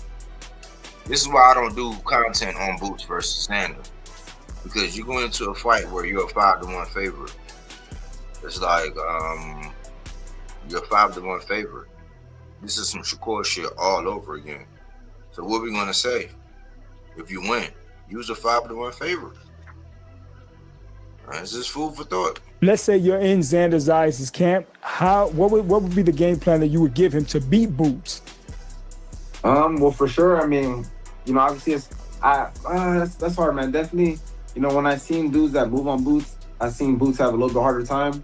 I would have to study Boots a little more to give you a better, but I would think, with that last fight, a lot of people were talking about the Karen guy, when he was moving around the second time and trying to just do kind of like pop shots and move around. It looked like Boots couldn't really get in his rhythm. I would probably. So when I say, why do I get crucified when I say, we haven't seen him? We don't know if them windshield wipers has been fixed because he ain't fought a mover since Karen. But that's why I don't even touch it, because I don't want to get people thongs in a bunch when I say this. It's like, yeah, when you're dealing with a mover, but this is a boxer saying it. This is not Mike saying it. Like, this is a boxer saying it. You know, emphasize doing something like that along the lines of that to make him uncomfortable. You don't want Boost to be comfortable. And once he starts doing all this slow motion shit and start popping your head up. Yeah, then you're gonna have a long night. You feel me? Definitely, man. Well, we look forward to it. June 27th. I mean, yeah, I'll be June 27th. I'll be there live at the Barclays in Brooklyn. But let the fans know where they can find you on social media. Yeah, you can follow me on all social media platforms at Real Tito Mercado. Final message to the welterweight division, Haney and Ryan. Man, Haney and Ryan, man, look, once I get my strap over there at 140, I'm coming to see all you guys. So hold the belts on for as long as you can, and maybe plan to move to 154 because I'm coming for everything. That's it. There you have it. Tito Mercado, man. Very exciting fighter. Make sure that you tune in and check him out. It's Johnny Boy's Fight Hype. Overall, decent interview. Y'all heard my commentary on it. I like the fact that my man Tito stuck to his gun, saying that he was really a 140 pounder. He's saying hold on to the straps at 47. He's telling y'all he pretty much, if you read between the lines, he's like, don't drop the gun. I'm at 140. I got things to establish and improve at 140. The hottest division in boxing. I don't care. If you want to debate, the link is available. Just ask for it. You know what I'm saying? You can get cooked. 140 is the hottest division in boxing. That's why Devin tiptoed up past it with the resume he got at 40. This is why Keyshawn tiptoed up past it with the resume he got at 40. This is why Shakur ain't saying nobody else fucking name at 40. And he's tiptoeing up past it, trying to go to 44. You know what I'm saying? It's been the hottest division for years. And the close second is 154. But they ain't fighting nobody, just like 147. They're not fighting nobody. You know what I'm saying? So it's 140, 154, and then 147. If they would actually fight somebody and give some of them young guns an opportunity, because think about it, 40 is a feeder system for 47. And all these guys in and around those classes from 35 to 54, they damn near the same size, with the extreme being people down at 35, like a Tank. You know what I'm saying? But Tank showed what he could do at 40. Appreciate you, Aso Stain. And just if you could put how you say your name phonetically, man. I be saying So Stain. I don't want to butcher your name, man, but Aso Stain, man, I appreciate you. But there are weight classes for no reason. We're at a time and place where there are, like, we have weight classes, and we heard people like Bud say, "Oh man, this weight class is for a reason." And then renege on it and then say, "Oh man, well, Bomac came out and said, oh, he's really a 160 pounder. He should have been, blah blah blah," right before he went and did what he did with Canelo. But there are weight classes for a reason. The fact that they're trying to make it popular to where it's like weight classes don't matter, like with the shit that Richardson Hitchens just did, and the fact that Zuffa is coming into play, where they pretty much went back to old school, where they're getting rid of every other division.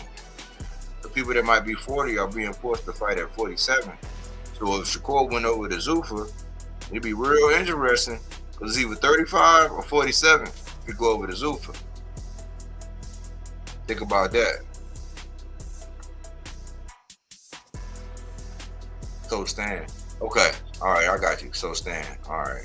I appreciate you, man. I don't want to butcher your name, man, out of respect. Appreciate you, man. So Stan. Okay. Cool. Now, number 2. Rolly and Gary Antoine Russell.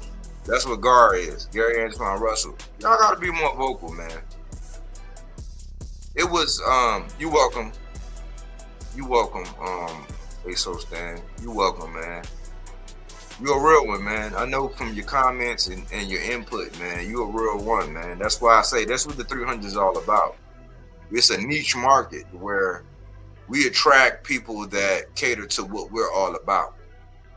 But Rolly and Gary Antoine Russell, y'all got to be more vocal, man. I know that that's not y'all thing. And most PBC fighters, until you got a fight on deck, that's when you talk your shit and do all that. But y'all got to be more vocal, man. This caters back to what I was saying in the episode I did the last time where PBC got to address this. Y'all need a hub because it's easy for all these guys. Fight Hub, Fight Hype, The Ring Magazine, Top Ring. It's easy for all these guys to just come out and openly shit on you. And because they're all saying it. Well, if Fight Hub saying it, if Fight Hype is saying it, if The Ring Magazine is saying it, if Top Rank is saying it, if Matchroom is saying it, if all these guys are saying it, people are going to believe it's the gospel until they hear from you. That's why when AC pointed out, you know, the gold that Rolly did, when he was saying, yeah, we waiting to hear back from Devin and all this, when we were saying, it looked like Devin about to, but when we saw him on Custer, we were like, okay, we about to get it, because like AC said, it's rare that you make it to Brian Custer and then the fight fall out. But the fact that we don't hear from Gary Antoine Russell, it just, for one, they lump him into the category of Mr. Gary Russell, the longest reigning champ at 126, reigned for 6 years, 352 days, longest reigning champ ever, where everybody ducked him. Shakur ducked him. Everybody who came up and through 126 ducked him. You know what I'm saying? Fun fact, he really beat Lomachenko if they would have gave him credit for the nod or at least a draw. But that didn't happen. And everybody shit on him for that.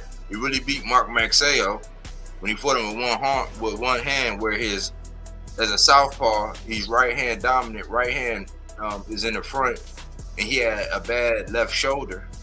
Really beat the brakes off of his ass. You know what I'm saying? It's rare to see that. He got robbed. He got pickpocketed from that. They lumped Gary Antoine in the same category as Mr. Gary Russell because Mr. Gary Russell used to fight once a year for like 6 years. So he get a little bit of that too. Why? Because he's a tough out.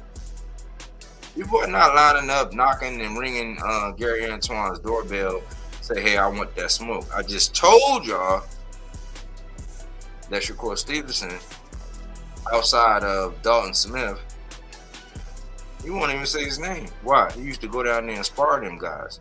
He used to come down to Capitol Heights and spar them guys. They got a history. Mr. Gary Russell. AC will tell you, Mr. Gary Russell said, all right, man, don't make me come down there. You know what I'm saying?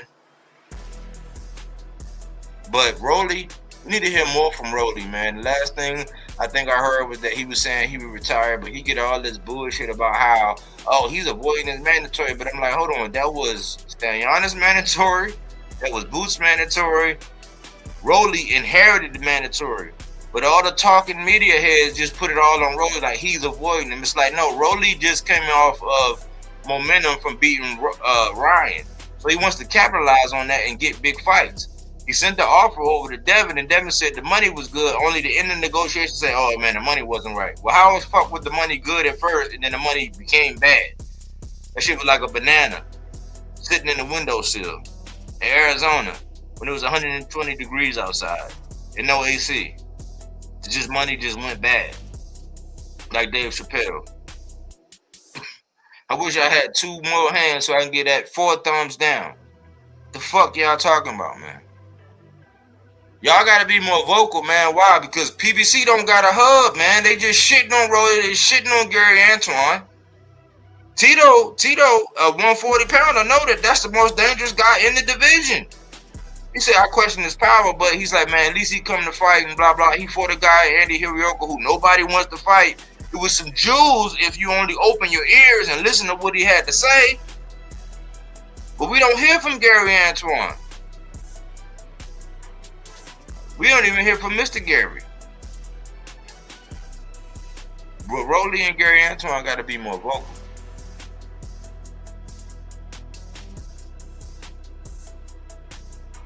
100 can't have them mute Tank too.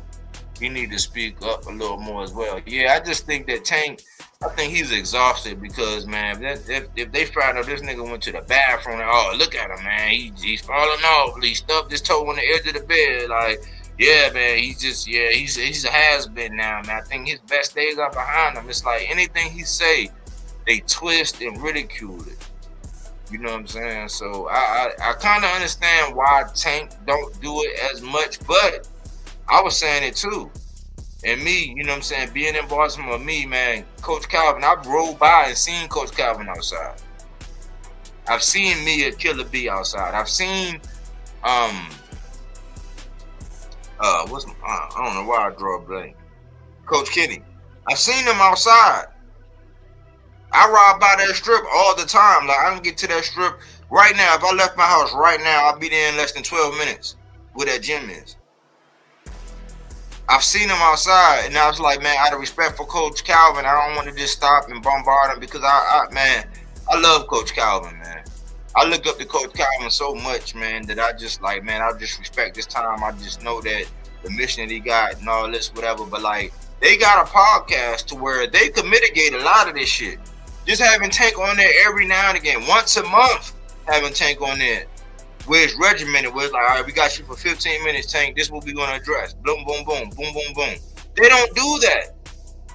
They don't do that, man. So I had to stop checking in with them too. And I always said, me as one of the biggest Tank fans out here in the world, it's like it's nothing worse than being a Tank fan and then being amongst other Tank fans. They want to out Tank fan you. It's like, hold on, we on the same team, bro. Like, why are you shitting on me? That's like some dog eat dog shit. So I kind of understand why we don't hear from Tank as much, but they do have the Rise podcast, and they could mitigate a lot of this shit. They could nip a lot of this shit in the bud. They just don't do it. They rather default and say, oh man, I heard from KO. It's like, why are we hearing from KO, a nigga that's getting information off the internet, that's sitting around being nosy and poking his nose in the other shit, like to get the information that anybody can get. But they sat around and just got the information. Like, why do we default to him for it? When y'all got a whole channel. But see, coming from me, it seemed like, oh, you in Baltimore, how you gonna hate against your brother, man, and the other man, they got more respect. It's like, no, it's common sense. If you got a podcast that's a splinter, it's a splinter off of the main thing. It's like Breaking Bad and then The Lawyer. Better Call Saul. So you're the Better Call Saul off of Breaking Bad. So Tank is Breaking Bad and y'all the Better Call Saul. But we gotta get breaking news from KO Boxing and Fanon. Make that make sense. That don't make no sense. Why? Because all they do is sit around and get the same thing that anybody else that want to put that information out. They do the same thing. Like if I really wanted to, which I don't because I'm a big Tank fan, I don't want people to think I'm biased, so I don't do that. I'm just waiting for him to get legitimate news and then report on it.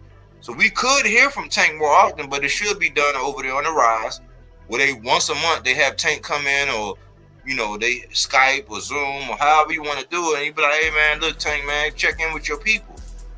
But Tank is so used to just giving back and making it make sense where it really counts as far as like helping people in the community and like putting on boxers from the area and giving them their limelight. He's too humble to do that, but that's the light that people don't really see Tank in. Tank is a very humble person. He's just an animal in the ring. Number 3, man, and the last one, man, in the housekeeping. Iglesias and Adames is in advanced talks for September. Nothing but fire, and I got my fingers crossed. Why? Because Adames grew on me, man. Adames grew on me, man. Hamza Shiraz is one of my guys. I thought he was going to wipe the floor with Adames. Adames actually won that fight. They got a draw. Turkey put his hands in it. And Adames, he did what he did to Ammo here recently. And he's moving up to fight somebody that a lot of people are figuring out creative ways not to get in the ring with him. But for him to go up to 168, because I thought he was saying, man, I'll go up or go down. I said, oh, man, I wanted him to go down. I wanted Adames to go down. I'm like, man, if you can make the weight, I want him to go down. Why? Because his skill set, he's the closest thing to what Canelo Alvarez had been with that upper body movement, and then he got more sustainable power. And I'm not sure if it was the fight with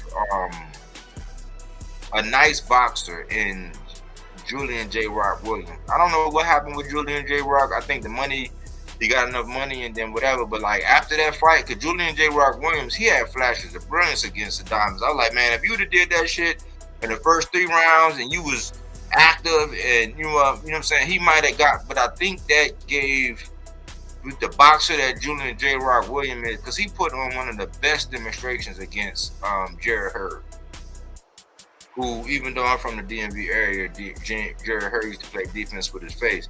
I think that fight did a lot for him, man. I think that fight matured him in ways that he didn't really see. But going up against a boxer like Julian J. Rock, I think after that, he put enough shit in his rucksack that it was like, okay, I got this. I got some shit I can work on. I think once he mastered that with that upper mobility and then the power, because I used to think that, man, all you got to do is avoid the right hand. I was like, all he going to try to do is pivot around and battle you with that right hand, but he added wrinkles to his game. So for him to go up to 168 and fight somebody like Iglesias, who's a knockout artist, you know, I don't like his stance. I don't like Iglesias' stance, but I think that's because of how he's built. He's kind of tall, a little bit wiry, a little bit hunchback, a little bit. I think it's more of the optics than anything, but Iglesias is a dangerous dude. But I love the energy of Adames. He's not pussyfooting around. He's not telling Iglesias, oh, let's meet at the catch weight, and yeah, I want you to have one hand tied behind your back, and we gotta use winning gloves wrapped in, you know, like, no, he's not doing all that. He's going straight up for the smoke. So let's keep our fingers crossed that we actually get to see Adames and Iglesias. That's a fight. That's a fight, because I'm thinking, man, maybe Adames might not have the power that he need to have, because he had rumors of sparring with Bud, just like Brian Norman had rumors of sparring with Bud, you know, prior to them really blowing up. But to see them get in the ring and get it on at 168 when Adames said, hey, I can move up or move down. That's the same thing Gary Antoine Russell was saying. He said, look, I can go down to 35 or I can go up to 47. You know the track record with him beating Boots more times than the amateurs. You know what I'm saying? He just had his number. But I like that fight, man. I got my fingers crossed. Hey, so Stan, you think that would be a good fight too? Yeah. Like mine's, man. But AC, that's the housekeeping, bro. I know it's a long housekeeping. We had a rant, housekeeping, and all that, but it just it's all gravy, man. It's all gravy. Yeah. I'm gonna start with Adames versus Iglesias. I really like that fight. That's the type of fight that's I believe is gonna set the Latin market on fire. You know what I'm saying? Because while, you know, we were spotlighting people like Hamza Shiraz and Diego Pacheco, the hardcores in the Latin community were like, nah, it's not. It's all about Iglesias. It's all about Iglesias. Oslo Iglesias. Y'all gotta know who he is. And it was because of them I actually started looking at him, and I was like, oh, he's got some stuff with him. But my only issue with Iglesias was he just need to be polished more. Maybe.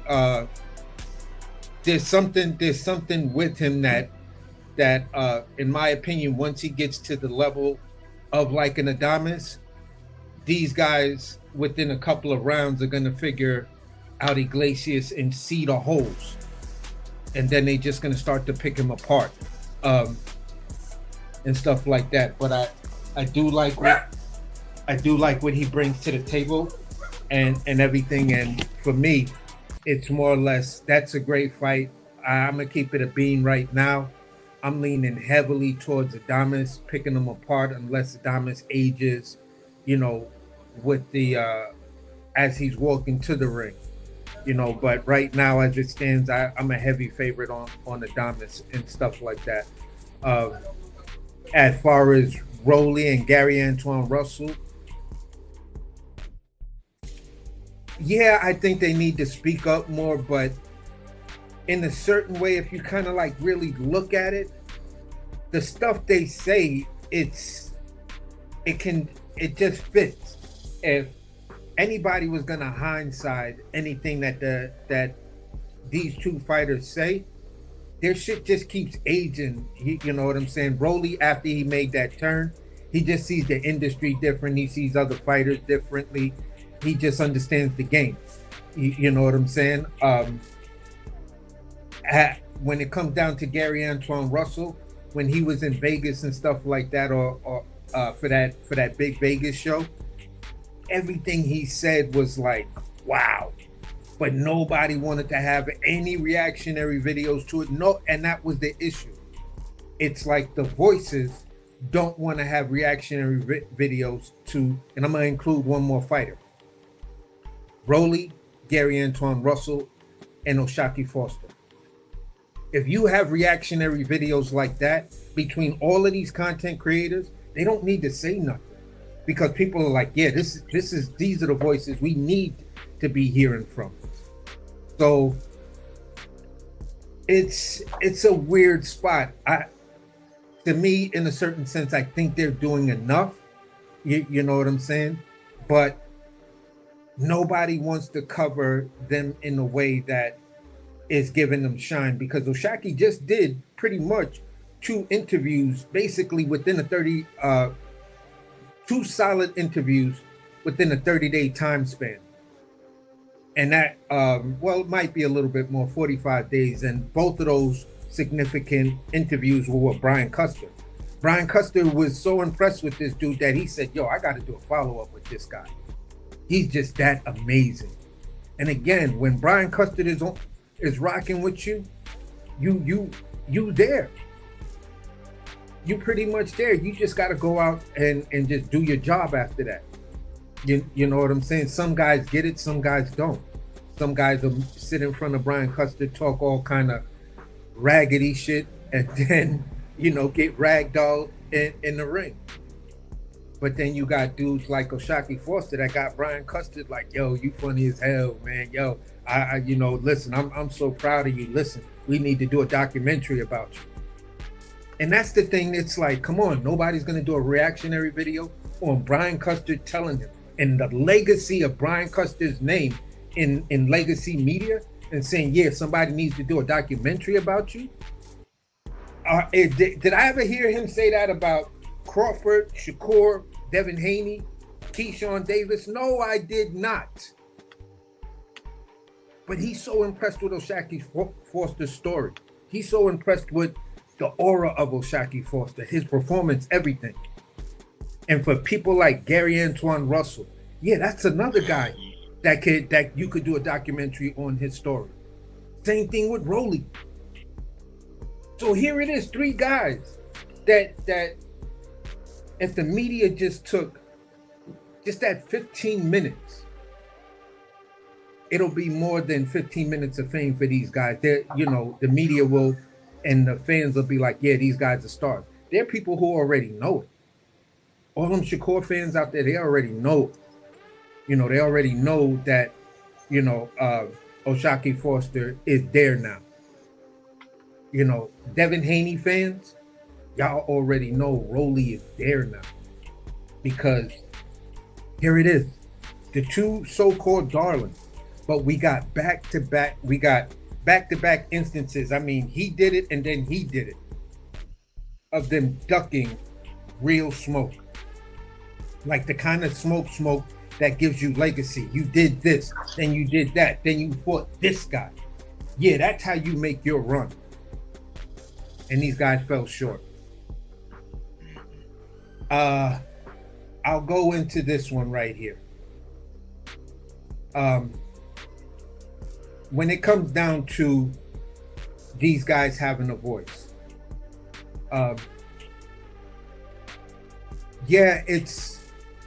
their voice screams a lot. I think what the issue might be a little bit more than the voice is us seeing them in the ring. I would give the trade-off of where you are right now, just to see you in the ring just a little bit more, at least on an average of twice a year. and in between those two fights, twice a year, you give us an interview, bro. You guys will be set. You know what I'm saying? And that's where I ended off with them. When it comes down to the weight classes for no reason, yeah, I'm a big fan of that because here's the issue. Floyd set it off. Floyd Mayweather said that skills pay the bill, size don't matter. Skills pay the bill. Floyd fought a lot of dudes that was heavier than him. You know what I'm saying? But it didn't matter because he knew who he was. You know, and know what he could bring to the table, and know what his camp and his team could bring to the table.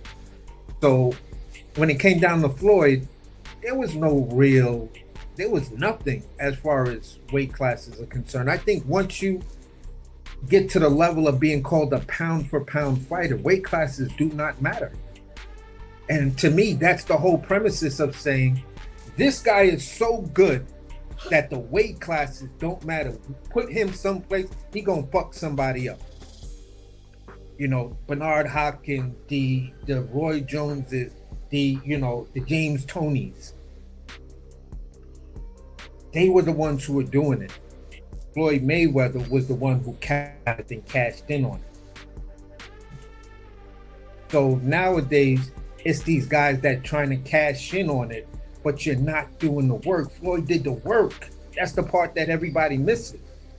Right. It's like when they have that saying, the object is get hit and don't get hit. Yeah, but you forgetting the other part of it. What was that? Oh, I guess you never really heard the whole statement then.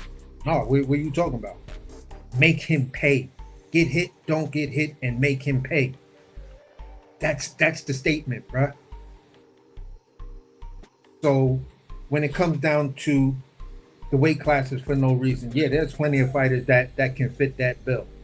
But when you showed this interview with Tito Mercado and Fight Hype, I'm listening to it and I'm listening carefully and stuff like that. And if we're talking a missed opportunity and stuff like that, I can pretty much say I really didn't learn anything new about Tito Mercado. That was a wasted interview with Tito Mercado, in my opinion, because you just wanted Tito to come up there so you can continue with your agenda in trying to justify the fight between Shakur and Devin Haney on the low. Because if you're following the questions, all the questions are circling around 147. He's a 140-pound fighter that hasn't even got a belt yet. Exactly. But you want him to give his take on 147, which he shouldn't even be thinking about right now, unless he's planning on moving up. So for me, it's like, okay, why were you there? What is your agenda? And your agenda is to spotlight a 147-pound division, these two fighters, and then you want to spotlight 154 and these couple of fighters. And you needed a young fighter who has a pretty good take on the sport, and you wanted him to co-sign, be your co-host. You feel what I'm saying?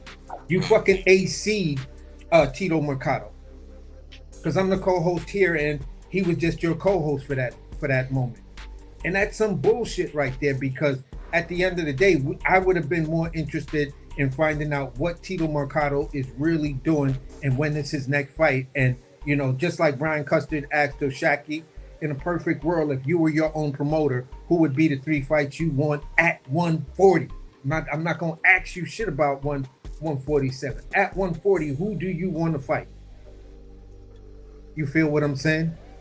What's your path to becoming a champion at 140? Because I think you got the skill set to get there. There's some politics there because you got some really big names and stuff like that. You need your breakout fight, and then you need to go in your championship run. So for you, I could see it probably being a 3, maybe 4 fight deal. How do we get Tito Mercado to a belt? Those are the type of questions I would have been asking Tito Mercado. So, it builds up the Tito Mercado brand. I didn't give a shit to hear Tito Mercado break down 147. That's irrelevant to me. Completely irrelevant. I don't give a fuck what his opinion is about any fighter at 147. Because he's at 140 and he needs to get a belt before he thinks about doing anything. And he has the talent to do it. So why the fuck are you wasting his time, your time, the fans' time, everybody's time who's gonna watch this video, do a reactionary to this video or break this video down when at the end of the day you ask them general questions about 140 and nothing that we can sink our teeth into and say, yeah, Fight Hype did their thing with this interview. Overall, a personality and, you know, get a little laughs and chuckles and stuff like that, because unless you're a Tito Mercado fan, there was really nothing there for you. If I just fell out of a plane or landed on a spaceship right now and turned on YouTube, happened to come across Bodyworks, joined and looking at this video, I would be saying to myself, okay, who is Tito Mercado? He's somebody that could be something. I don't know why they're talking about him, about that weight class when he's over here. Okay, all right, yeah, all right. The guy talks his shit. He believes in what he says. He's got confidence. Okay, next guy. I would have walked away from that and Tito Mercado would have probably been an afterthought in my mind as far as looking at boxing fans and stuff like that. Because I didn't get anything tangible from him. And there are tangible things that are going on at the 140-pound division that Tito Mercado could be a part of. He could be vocal about. You know what I'm saying?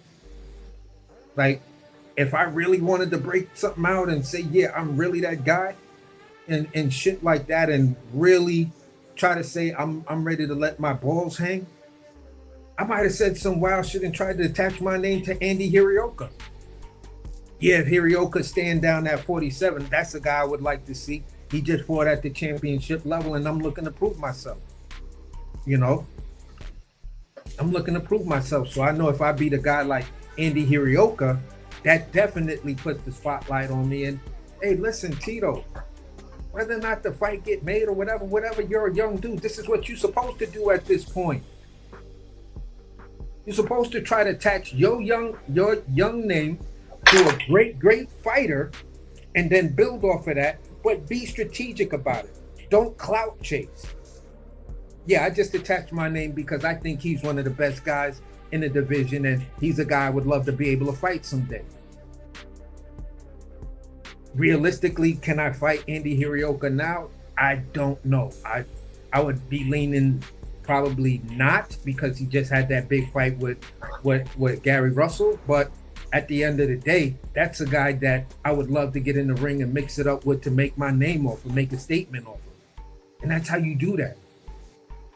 But this fucking dude was so into Devin and Shakur and fucking Jerron that you just missed all the opportunities to really talk to the young contender, prospect, whatever the fuck we want to call him these days. But that's pretty much it, bro. I'll land it right there. Okay. Well, I'll say this. That's the case in point. You got Tito right there. It's all this open real estate with everybody at 40, right? But the case in point is that you're doing an interview with Tito. You're not doing an interview with Gary Antoine. And I missed my initial point, one of my points, where he pretty much said, when they said Gary Antoine, he's like, yeah, one of the lower names, or not one of the real names at 140. I forgot how he worded it, but I'm like, how was Gary Antoine not one of the real names at 140? He's the most dangerous guy at 140 since Sabril got knocked off. Them two were the boogeyman. So that was the case in point in that. And then to address the other thing before we get into the meat and potatoes is, for us, going to point housekeeping number 2, Rolly and Gary Antoine, for us it suffices. But for the climate of boxing, it doesn't. Because for us, we understand that they're not really going to come out, you know what I'm saying, just like most PBC guys, they're professional, like Fundora. You don't hear Fundora doing a press run like you would think that Keyshawn was more accomplished than Fundora. Why? Because he's everywhere doing everything.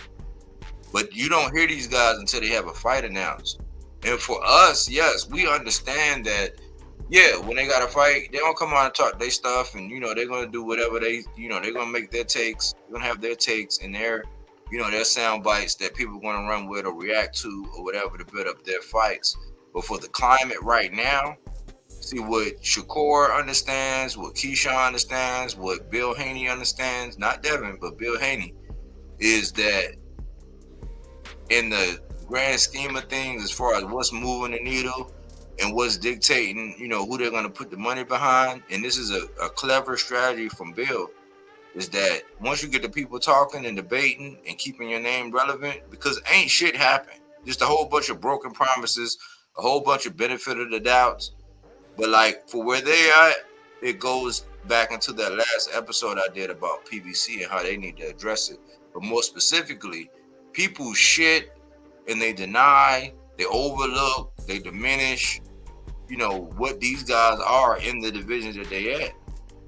And these two are the guys that where it's like, okay, well shit, if you can't get the marquee guy, which right now is Shakur at 40, if you can't get the marquee guy, which is Devin at 47, then shit, if Ryan locked up, then it would be Rolling. If you can't get Shakur, the more dangerous guy, if you was able to do something that Hirioka wasn't able to do, it would be Gary Antoine Russell. So the fact that they're not saying anything, it just allows them to get passed by the wayside until they make an announcement. And I seen, after you said what you said the other day, I did see something where another channel came on and said that, Gary Antoine is in talks with Cruz, but it's not, with Cruz being Hispanic and him not really speaking no English, like, we're going to be subject to the same thing we were just subjected to when we came across Roach and Zepeda. Once it gets announced, but it hasn't been announced, and there's no presence from these guys. So with the climate of boxing, I just believe that they got to say a little bit more. They got to be like, hey, man, I got something to say. Hey, man, yeah. Shakur, man, he ain't never said my name. Like, right now is the time to where shit. If everybody else get the benefit of the doubt and they get to talk spicy with the thing that these guys been through and the track record they have the right to be able to talk spicy about any one of them niggas in their division. Why? Because Shakur's getting a pass for everybody at 40. Keyshawn talking about going to 47 and fighting the champion. And if Shakur takes his fight with Devin and he gets Devin to go down to 44, you up Shit's Creek without a paddle. So why not, Rolly, say, hey, man, Keyshawn, I'll beat shit down your leg. Why you don't ever say my name, bitch? That's what I'll be saying. You a bitch. Why you ain't saying my name, bitch? That's what I would be saying. You know what I'm saying? Right now, it might be uncharacteristic with you being, mature now. You mature, Rolly. You're more mature than Clarissa Shields. You saying she could beat Keith Thurman and Rolly. You should get knocked the fuck out by either one of them. Don't let the smooth taste fool you. That's what I would be saying. But they're not saying that. And there's no presence. Why? Because people just shit on. I hear so much shit, and it makes it appear as though I'm PBC gangbanging. But I hear so much shit around Rolly. I'm just like, man, and it triggers me. Like, I hear so much shit about Rolly. I hear so much shit about Gary Antoine. I hear so much shit about Tank. And I'm like, man, where are y'all, man? Address this shit. So at least we have something. But right now, we just, all they do is, oh, man, you just a PBC fanboy. It's like, no, but like the track record shows, like, why aren't y'all? Because when y'all confident about something, you'll chase a nigga for 2 years. A la Shakur and Zepeda. A la Shakur wanting Cordina coming off of a knockout loss. A la Shakur taking Padley, who just barely escaped by the skin of his teeth this past weekend. They advocate that shit. But because Gary Antoine ain't saying nothing, because Rolly ain't saying nothing, because Tank ain't saying nothing, David Benavidez, he barely says something. He says enough. He says more than these other guys, but he ain't even saying enough shit to let this shit go by. That's why I did the episode the other day about how PBC needs somebody. Y'all gotta pay somebody.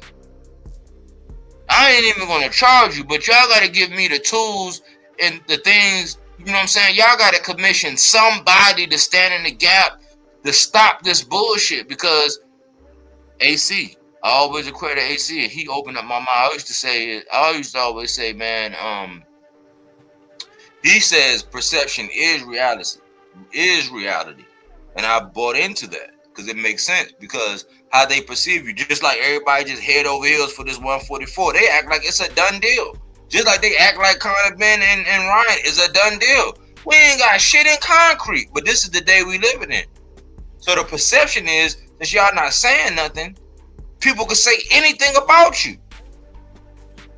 Man, if I was Gary Antoine, I'd be like, man, I would beat the shit out of Keyshawn, man. And Shakur know I'll kick his ball over the fence. That's why this nigga won't say my name. Yeah, I said I'll fight him last because I know this pussy won't fight me. I would say something. But the state we living in is like, we all know it's a demographic that already know. It's a niche market. The 300 know. People like, hey, so Stan, he knows like what's really going on. He calls Shakur pussy. Like we've been over Shakur for like a year and a half now. Cause we saw that he was pussy. He ain't the guy that we thought he was. But it don't help that these niggas ain't saying nothing, and it just make us look like fanboys because we just speaking the utter truth. People saying, oh man, where all these Oshaki fans came from? Like, we didn't come from nowhere. I've been rocking with Oshaki. Oshaki did a whole post saying, hey, shout out to Bodywork. Before he even got the belt, he was like, shout out to Bodywork Boxing. When I was saying, hey, I'm pulling for you, man, I know you're going to get it. He was saying, ain't nothing going to stop you from getting it. And he went on to get the belt. I've been an Oshaki fan. But because, you know, here lately, Oshaki's been vocal. I like the way he's been vocal. But, like, he can't do the Lamont Roach shit to where every other minute he's on there, because they ain't gonna say, oh man, he got that victory over Raymond for him. He act like he beat Shakur. They gonna roast his ass. So it's like he done what he's supposed to do. It's up for these other niggas to do what they supposed to do and say what they supposed to say, so that people just don't get away with it. Because Max Kellerman, Mike Cobb, Tim Bradley, when he decided to get a wild hair up his ass, I just seen the fact that Andre Ward just sat down with Shakur. Ain't no telling what kind of crazy wild shit Shakur done said. And I'm just done hearing from Shakur. Shakur is pussy in my book. Like, I'm riding for Devin right now, and that's a rare. Like, I'm riding for Devin versus Shakur. I'm riding for Devin versus Keyshawn right now. Why? Because in the grand scheme of things, Devin is more accomplished. He just took on Brian Norman. Like, if you really want that fight, if you really want that smoke, man, go fuck with Brian Norman. See if you don't get your ass knocked out. Then you'll win me back over. But you ain't gonna do that. Why? Because you pussy. So that's why I say Gary Antoine and Rolly, y'all gotta say something, man. Like, it's gone are the days where y'all could just let shit ride and just do, and just let the media just have its way. That's why I always say, man, the premise of my channel is silence is consent. I don't like no fucking politicians. I seen a video with a nigga who was supposed to be riding for Tank. Then he started talking all this bullshit about how he think, and I sent it to you and I sent it to AJ, about how he thinks Schofield is this. I'm like, yeah, Schofield, he's the definition of a puncher's chance at this. But if you want to be real, they both been inactive. And if you want to be real, this was so funny, and we can move into the meat and potato. This was funny. This is what we call irony. And all we talk about the irony of life. The ironic part is Keyshawn Davis is talking about, oh man, Devin, fight your mandatory. But here it is, Schofield is the mandatory for Tank. And since Tank sent out the contract, people say, oh man, I don't want to see that shit. It's no way, man. Tank cherry picking again. But it was cool when Shakur was getting ready to fight Schofield, before Schofield got the mushrooms or whatever the fuck they claim. But it's the same shit over and over again. I'm tired of seeing this movie. I've seen this movie before. So with Tank taking on his mandatory, that's Ixnay on the Nixnay, and we don't want to see that. But Keyshawn can get at the top of Mount Kilimanjaro saying that Devin got to fight his mandatory. The shit don't make no sense. If we're going to ride, we got to ride, okay, well shit, Tank fighting his mandatory and to keep his belt because he never got unified or whatever. The only knock on him is that, that he never, that's why I'm saying before O'Shock do anything, if you don't get Navarrete, just go ahead and unify with Kakasi. Right now, your name is on fire. Kakasi will be a goddamn fool if he don't get in the ring with you right now, so that at least you can unify. That way, they can't poke the same holes that they poke in Tank, saying that he never unified. Because Boots get the whole benefit of the doubt fighting the inactive Stan Giannis, and the fact that he beat the shit out of Stan Giannis made him quit on the stool. He get all the benefit of the doubt. When we could have got him versus Brian Norman with 3 straps, and then it would have been what, the winner of Devin and Barrios, and he would have been undisputed. But everybody shit on me because I'm critical of Boots in that situation. But in this situation, where I'm saying, okay, well shit, O'Shaquie, go ahead and fight Kakasi. They're gonna try to cook the shit out of O'Shaquie if you fight Kakasi. But it comes down to, like, how did we get here? The conversation that you always say, where you say, hey, how did we get here? Well, how did Rolly get to the point to where he don't gotta fight? Cause fucking Devin ducked him. Cause Ron didn't want no smoke. So I don't give a fuck who he fight next. But the standard is the standard. Like, if we're gonna hold somebody to the accountability where, Rolly don't want to fight his mandatory. Well, okay, Boots didn't want to fight his mandatory that he got from Stan Giannis. He didn't. Stan Giannis didn't want to fight his mandatory, who was the original, like, Gia Saw before Catterall fought him. So now if Rolly decided to fight Catterall, okay, cool, I'm with that. But if Rolly fights somebody else, I'm not gonna knock Rolly. Why? Because Devin ducked him. And that's just the meat and potatoes, man. I'm gonna go ahead and get into. I mean, that's just the end of the housekeeping. But I'm gonna get into the meat and potatoes because this is episode 3 of What the Fuck is a Duck. And I told y'all that, before, that there are plenty of ways that people can duck. Before I go ahead and proceed into What the Fuck is a Duck, you got anything to say before I take down the housekeeping, AC? I just wanted to just remind people that when Shakur was going to fight Schofield was still Tank's. He was sitting at the number 1 spot under Tank's name.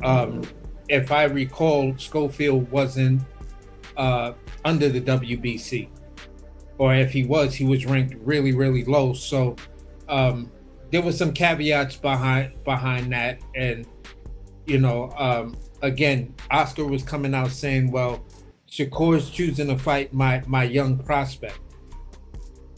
And that's why he was laughing at him, kind of clowning him and stuff like that, and things like that. So Oscar was kind of like trying to hint at it and hint at some stuff or whatever. But at the end of the day, nothing has come out to dispute the fact of my little conspiracy theory of getting close to that fight, whether it's his pullout game, however you want to call it. I just believe a tap on the shoulder happened, and he got some money and he got some promises, because right after that he gets Tevin Farmer and he gets these other big names, and if it was what it was, then he wouldn't have got that. So just to clarify that, and for me, I have no issue with Tank fighting Schofield. You feel me? Because at the end of the day, Schofield and his pops been barking up a lot of trees. And right now, if this was a dog, you don't piss on the electric gate. It's a bad idea. So that's the way I'm looking at Schofield. Them dudes done ran up, and now they're going to try to piss on a highly volatile, high voltage gate. And I just don't think it's a real good idea. But I'm not going to sit here and say it's whatever. I'm just like, all right, this fight's going to be good until Schofield gets knocked the fuck out, or he gets dropped really bad, probably gets split open, something horrible, and his pop's going to call it if the fight actually gets across the line, because these people. So that's where I'll just land it, man. And at the end of the day, this was some good housekeeping. Word. I was just triggered earlier because I heard a couple people, man. And the consensus was everybody was just feeling so sorry for Keyshawn. I'm like, man, y'all are pussy, bro. Like, with all due respect, man, how do you feel sorry? Because he was the guy that got himself taken up under the wing of Shakur. You cannot be bi. If you a straight man, you a straight man. There's no bi. If you bi, then you part of the Rainbow Coalition. Period. It ain't no ifs, ands, or buts. It ain't no, the singer Tank. When the singer Tank came on, it was like, oh man, what if you tried this and then you didn't like it? You part of the Rainbow Coalition. It ain't no coming back, bro. It's like once you get bit by one of them zombies, bro, you a zombie now. I love you like a play cousin, but you gotta go, cuz.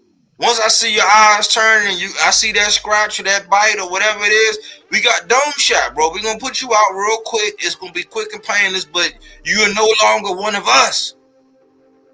That just is what it is. So for me, this is why we talk about the politicians of boxing. And some of these guys, they be riding the same vein of where I'm at. But it's like y'all play, I see where y'all be playing politics all the time. And I can't stand that shit because right now, boxing is so vulnerable. There is no time to play politics. Like what Shakur is doing, he's pussy. Stand on it. There's too many people trying to play politics because, I need to I need to click, I need the views, I need to make it seem like that I'm being fair and impartial. And it's like, it's no time for that right now. You got to draw your line in the sand and say what Keyshawn did, pussy. What Shakur is doing, pussy. Like Devin is in the right now. And I don't even agree with him saying the 44. I would be like, man, if you ain't coming up to 47, keep my name out your fucking mouth. Fight whoever, go fight Gary Antoine. Go fight, I don't give a fuck. Do the same thing that Tank did. At least Tank said, hey, get out the mud, pussy. Since you ain't want to take the offer, get it out the mud, pussy. Get it out the mud. Stand on it.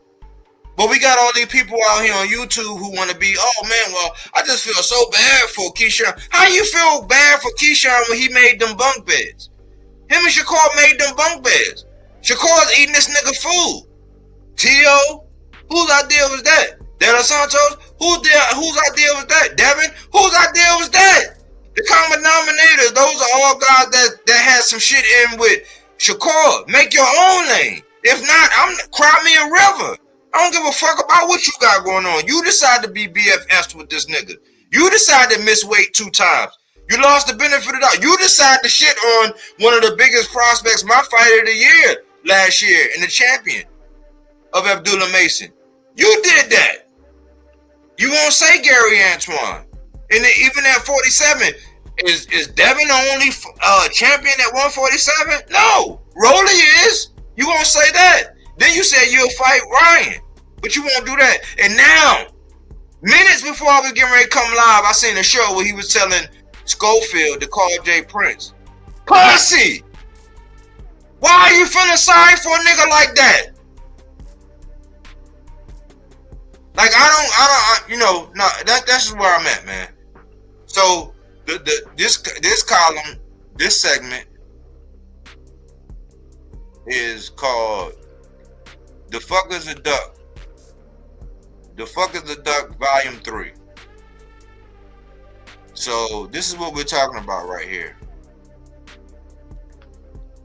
I don't feel sorry for Keyshawn, man. You made your bed, lay in that motherfucker. You made a bunk. You and Shakur got twin bunk beds. Y'all stepbrothers, whatever the fuck y'all want to call each other. That's what y'all are. So y'all made that bed. So lie in that shit. You know what I'm saying? But this is what these boxes are. You know, they show you one thing, and then they take that mask off, and up underneath you see a big ass duck.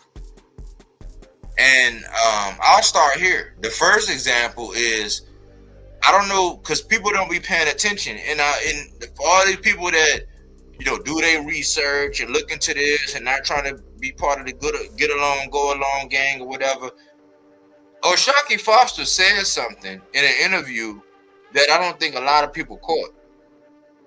And I almost forgot about it when I was trying to convey a point to AC the other day when I was texting him. I had the wrong name. I had the names mixed up. Even though what I originally told you is true.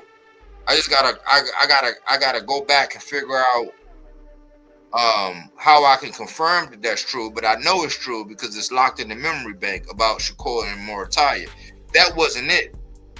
The duck was The duck was before O'Shaquie came out and gave an interview where he basically said that before he was in negotiations to fight Raymond Ford, guess who he was in the negotiations to fight?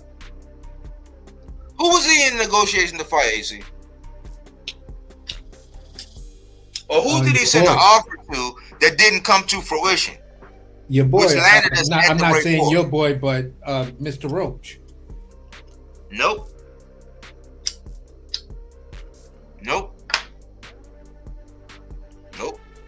It wasn't Roach. I thought he said it was Roach. He was trying to fight. Oh, wait. Was it?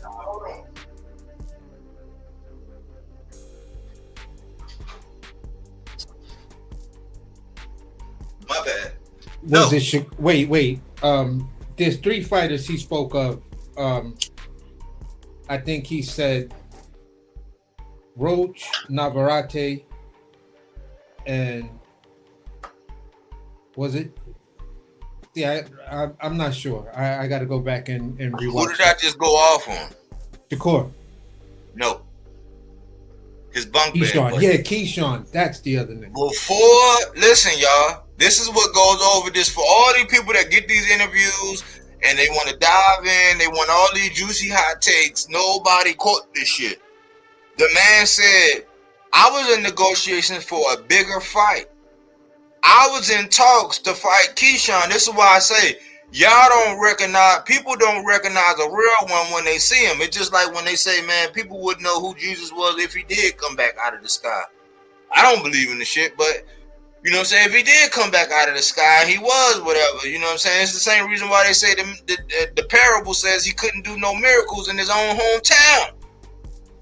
Because people won't recognize. They be like, man, I changed your diaper. Nigga. Like, I used to walk you to school. Nigga, like, what you gonna teach me? What you gonna show me? The same shit that you don't see.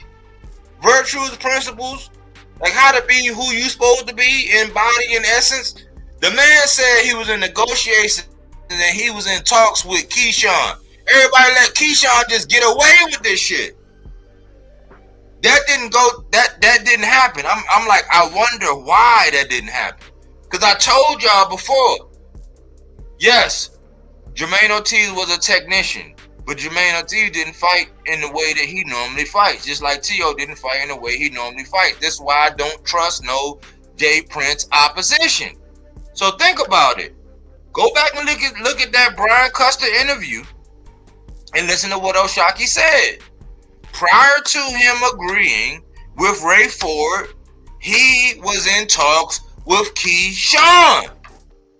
Why wouldn't Keyshawn, the big dog, the second heir, the nigga under the armpit of Shakur, not go ahead and wipe out O'Shaquie? Because he has a problem with the skilled boxer. And they know something.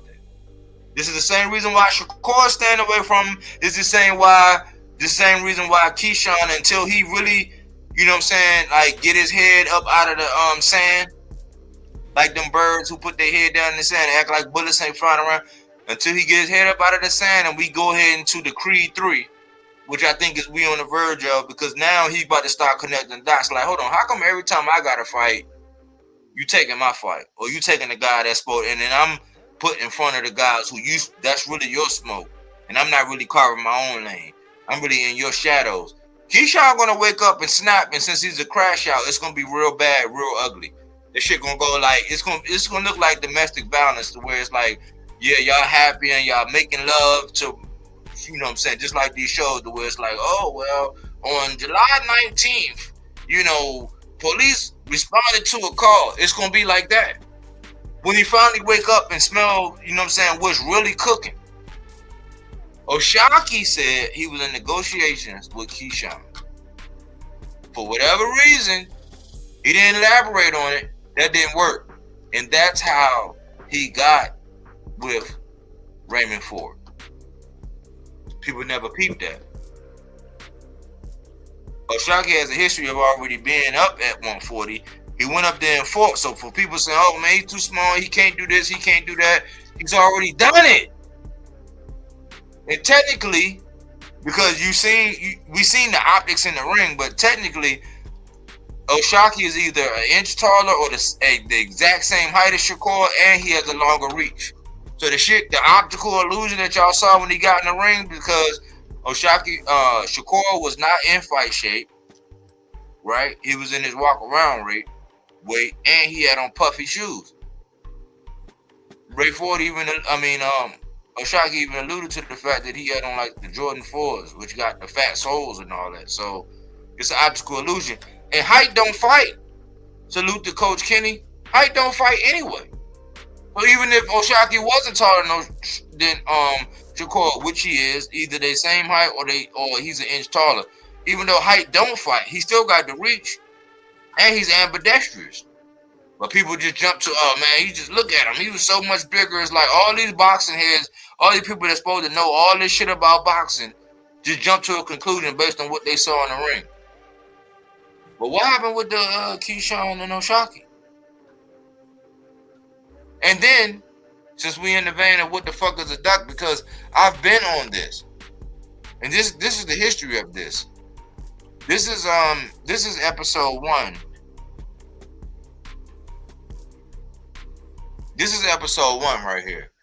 If y'all want to go back and look at it. So Oshaki was looking at Shakur. Shakur put Raymond Ford. That's why Raymond Ford is at the very end. Keyshawn is side by side with Shakur. But Keyshawn and Richardson Hitchens, they don't get along. Remember, when Richardson Hitchens beat Kambosos, he wanted Tio. He had Tio get in the ring. That's why getting in the ring don't mean shit. He stopped Kambosos to the body. He said, I want Tio. Tio was at the fight. Tio got in the ring. And there was even a record of Turkey Sugar Daddy Sheik kissed the nipple ring, not me, but y'all, was basically saying that they was going to fight at Alcatraz. It was going to be Richardson Hitchens and Tio at Alcatraz. People try to gaslight me, and I say, listen, you can't gaslight me. I'm already lit. But Richardson Hitchens had Tio in the ring after he stopped Kambosos. Why is that relevant? Why? Because Kambosos beat Tio. Hitchens stopped Kambosos to the body. He said, I want Tio next. And then he said, fuck the Haneys. There was nobody else on this menu. Right after that, you know what everybody said? Oh man, he got to fight Gary Antoine Russell. He called out Tio. He had Tio in the ring. It would have made sense.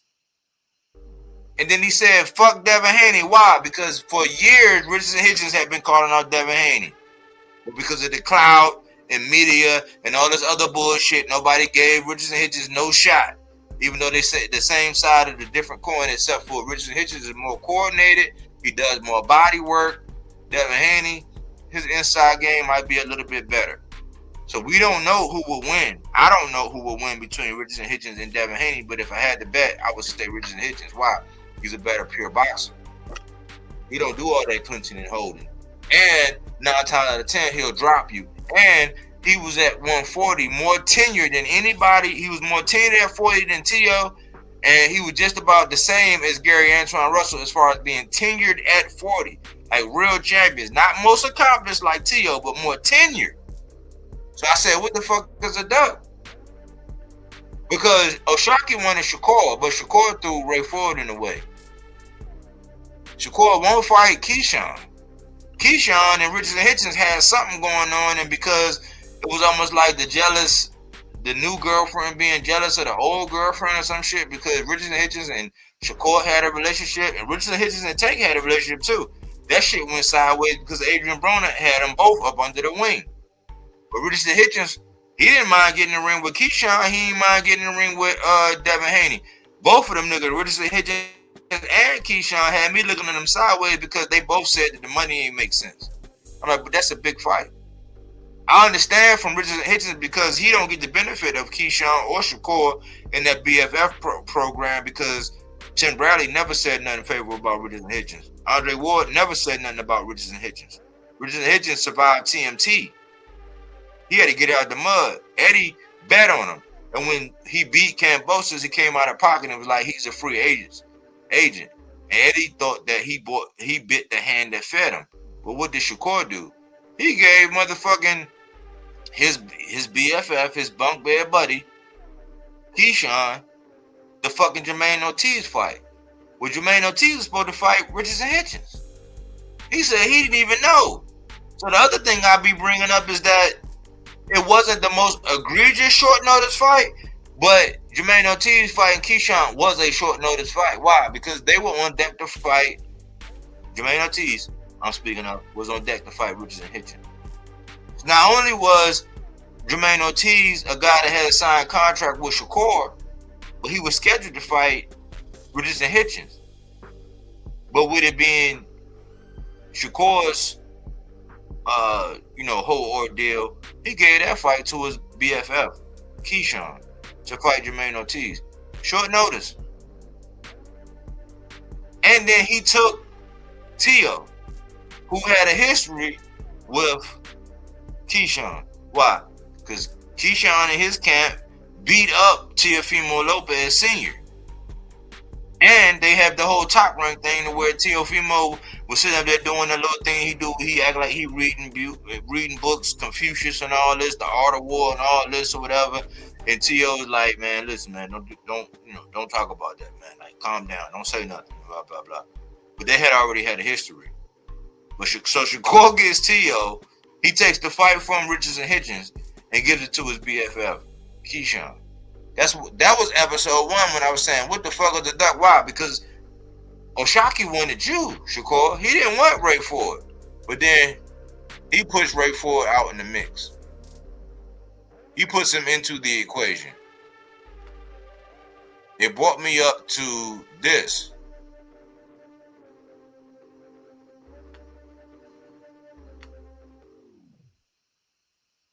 Why is my overlay not working now? It brings me up to this. O'Shaquie still chasing Shakur. Shakur starts calling out Ryan. He starts calling out Devin. Devin don't want that rematch with Ryan. Why? I don't know why. Maybe it might be the straight right, because everybody keep talking about the left hand. Don't make me put up this graphic of Devin's face, the left side of his face, because it looked like the left side of his face was just as fucked up as the right side of his face. Why? Because it wasn't just his left hook, the narrative that everybody want to go by. But if you just a parrot, if you somebody that's gonna go by what everybody else is saying, you're gonna say that, oh man, it was just the left hook, man. No, it was the straight right hand as well. Because both sides of his face was equally fucked up, jaw broken and everything. But that's under denial. So I did What the Fuck Is a Duck 2. O'Shaquie kept the same energy throughout.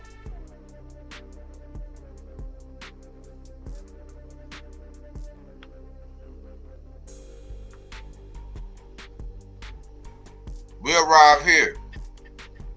The fuck is the duck? Mike, why do you have Shakur, Keyshawn, Morataya, Lamont Roach, and O'Shaquie Foster? Mike, if you listen, I'm going to tell you, right? Shakur and Keyshawn, they're never going to fight. I don't even want to see that shit. There's going to be no aggression until Keyshawn snap and do something real disrespectful. We're not going to see it. And until Keyshawn snap and he starts smelling the roses and say, man, you know what? Fuck you, Shakur, because if you was really my brother, you wouldn't be taking my fights. You wouldn't be putting me in front of everybody that you got beef with, or having me run, circles around and you know what I'm saying, and jumping in front of the grenades that people are throwing at you. You'll be looking out for me, and we'll both be on some Ghosts of the Darkness where we two Roman lions taking out everybody side by side. Y'all not doing that. So we're never going to see that. But guess what? Shakur Stevenson waited until O'Shaquie Foster agreed. Now remember, I just told y'all O'Shaquie was in agreement, was in negotiations with Keyshawn. For whatever reason, that didn't work. Because he said I had a bigger fight, a better fight. O'Shaquie even, so to his extent, this is why I say O'Shaquie's so solid, he even gave Keyshawn the credit of being a better fighter. He was like, I had a bigger, better fight. That didn't work. So that's why I said, hey, look, this is the next best thing. I might as well do it because of what Shakur said. So he took on Ray Ford. Shakur said, hey, listen, he won't even get a shot at me unless he fights you, Lil Ray Ray. So go ahead and get that work. He didn't think O'Shaquie was going to call his bluff. O'Shaquie was like, all right, well, shit, I got to take out Lil Ray Ray. That's when I came out with the whole thumbnail about Ray Ray goes to school.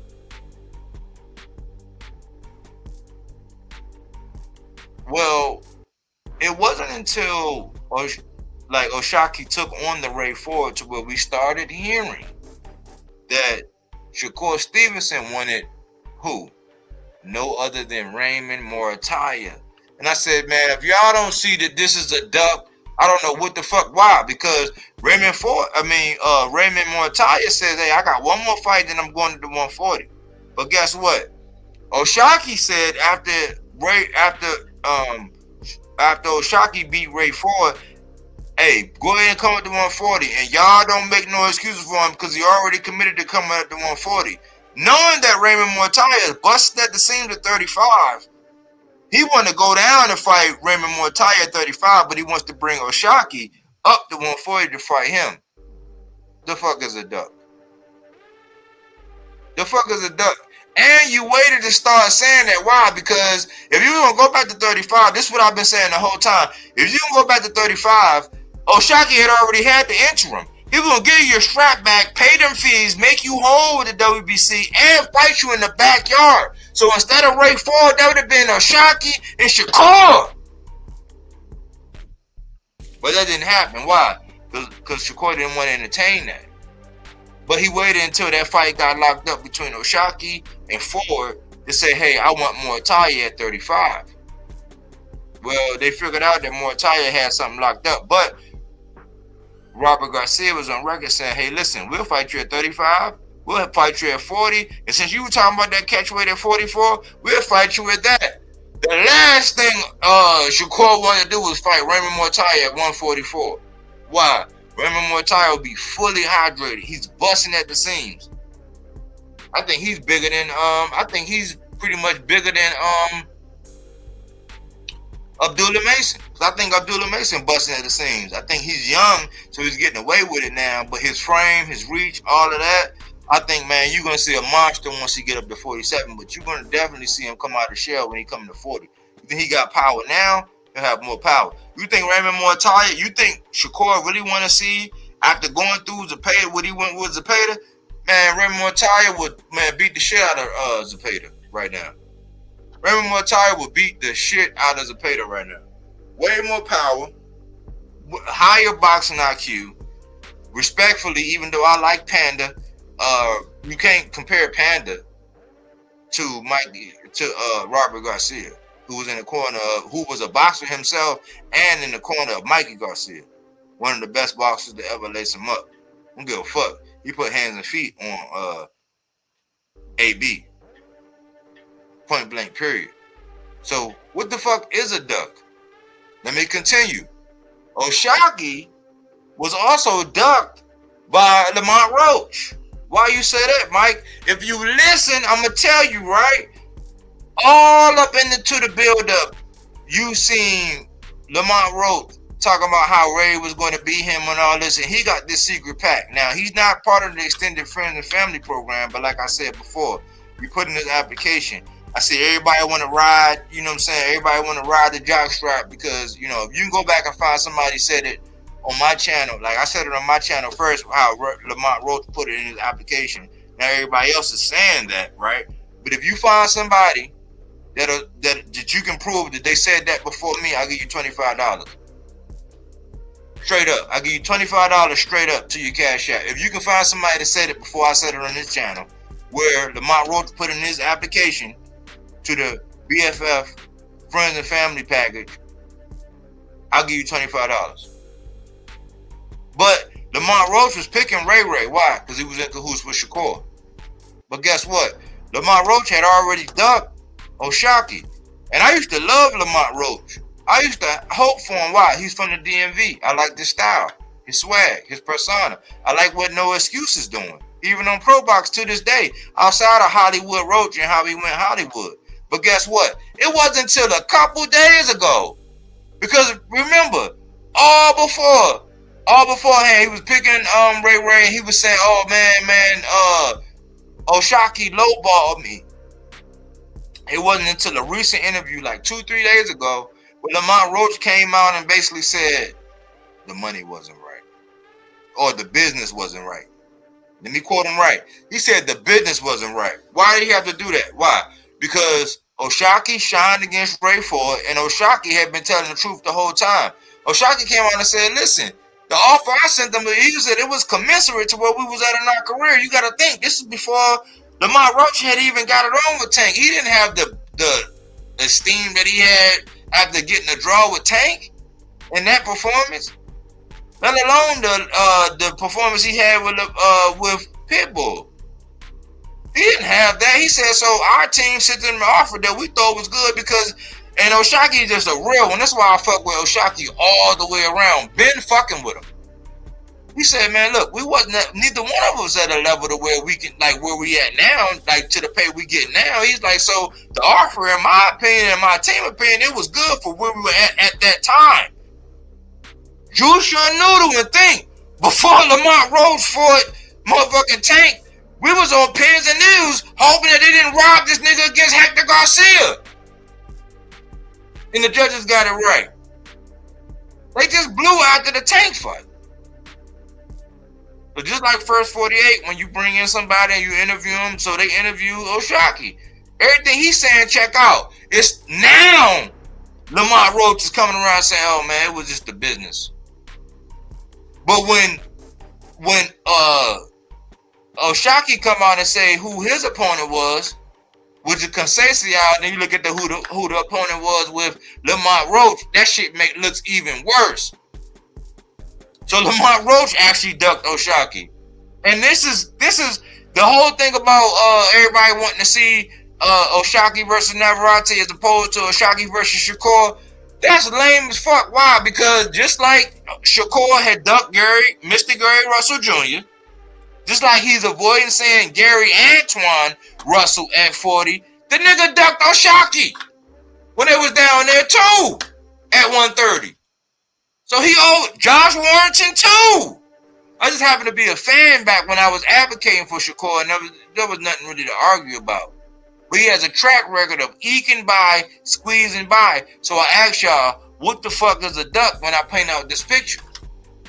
Because it's crazy that you would want to fight, you would want to move down and fight Raymond Mortaia, who you know he's big for the weight class and he needs to go to 40, but you want to bring Oshaki, where y'all was in the same division, up to 40 to fight you. And now you want to fight Devin at the catchweight. That's the opening dialogue about the what the fuck is a duck. 2 cents. Man, shout out to 2 cents. Salute 2 cents. That's what's up. Good to see you, man. You be cooking. A lot of our boxing thoughts align, sister. I ain't even gonna lie to you. I appreciate you popping up, man. That means a lot. For real, for real. But this is what I've been trying to tell y'all, man, all along, man. When I say the fuck is the duck, it's not because, like, right now, everybody's anything somebody do. Oh, man, he ducking, I'm not that type. Like, I'm actually giving Devin more credit right now because I see what Shakur and Keyshawn are doing. And I believe Shakur is pussy. I don't like Bill and his tactics. I understand, you know what I'm saying? But, like, I got AC over here to balance me out when it comes down to Devin. And I got to give Devin, because I didn't think he was going to get in the ring with Brian Norman, let alone beat Brian Norman the way he beat him. So right now, I understand the politics and how everybody moving. I understand how, you know, Jay Prince got these 3 guys. And I always say, man, if you look at James Prince, major 3 guys, and Keyshawn, Shakur, and Abdullah, who's moving proper? Abdullah. But he allows Keyshawn to just run up on Abdullah and say whatever the fuck he want. He allows Shakur to say, oh, Abdullah's too green. But if y'all peep it, we only heard conversations about Shakur and Mortaia after Mortaia had already got past Andy Cruz.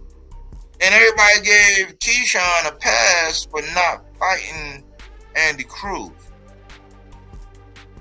But everybody want to fight Mortalia. And Keyshawn was also respectful of Mortalia after he beat Andy Cruz. And he jumped out there and was doing the belt the ass thing and all this and all that. And he didn't stop Albright like he said he was. So when you look at Jay Prince fighters, Abdullah Mason is the only one that's moving right and exact, if you ask my opinion. What you got, AC? You got something?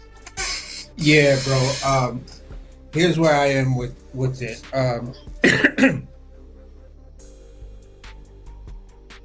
When it came down to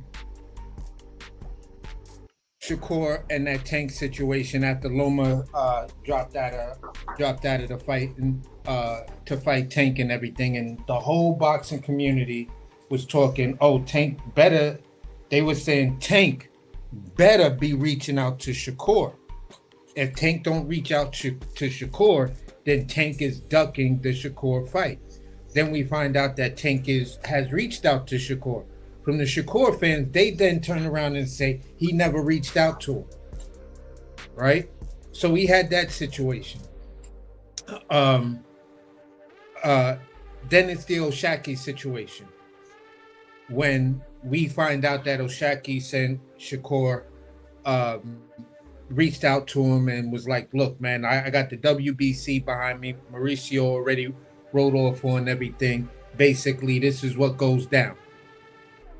Get your belt reinstated. I'll take the 120 out of my portion of the money. You feel what I'm saying? And you get your belt back if you get your belt back.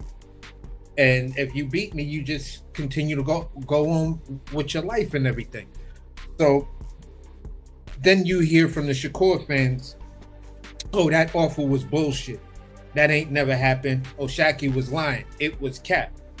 But then if you follow Shakur on his Twitter or X or whatever, he's talking to Ray Ford and he tells Ray Ford, yo, listen, he not getting nothing with me unless he see you first. And that whole WBC shit, you know that shit don't move me.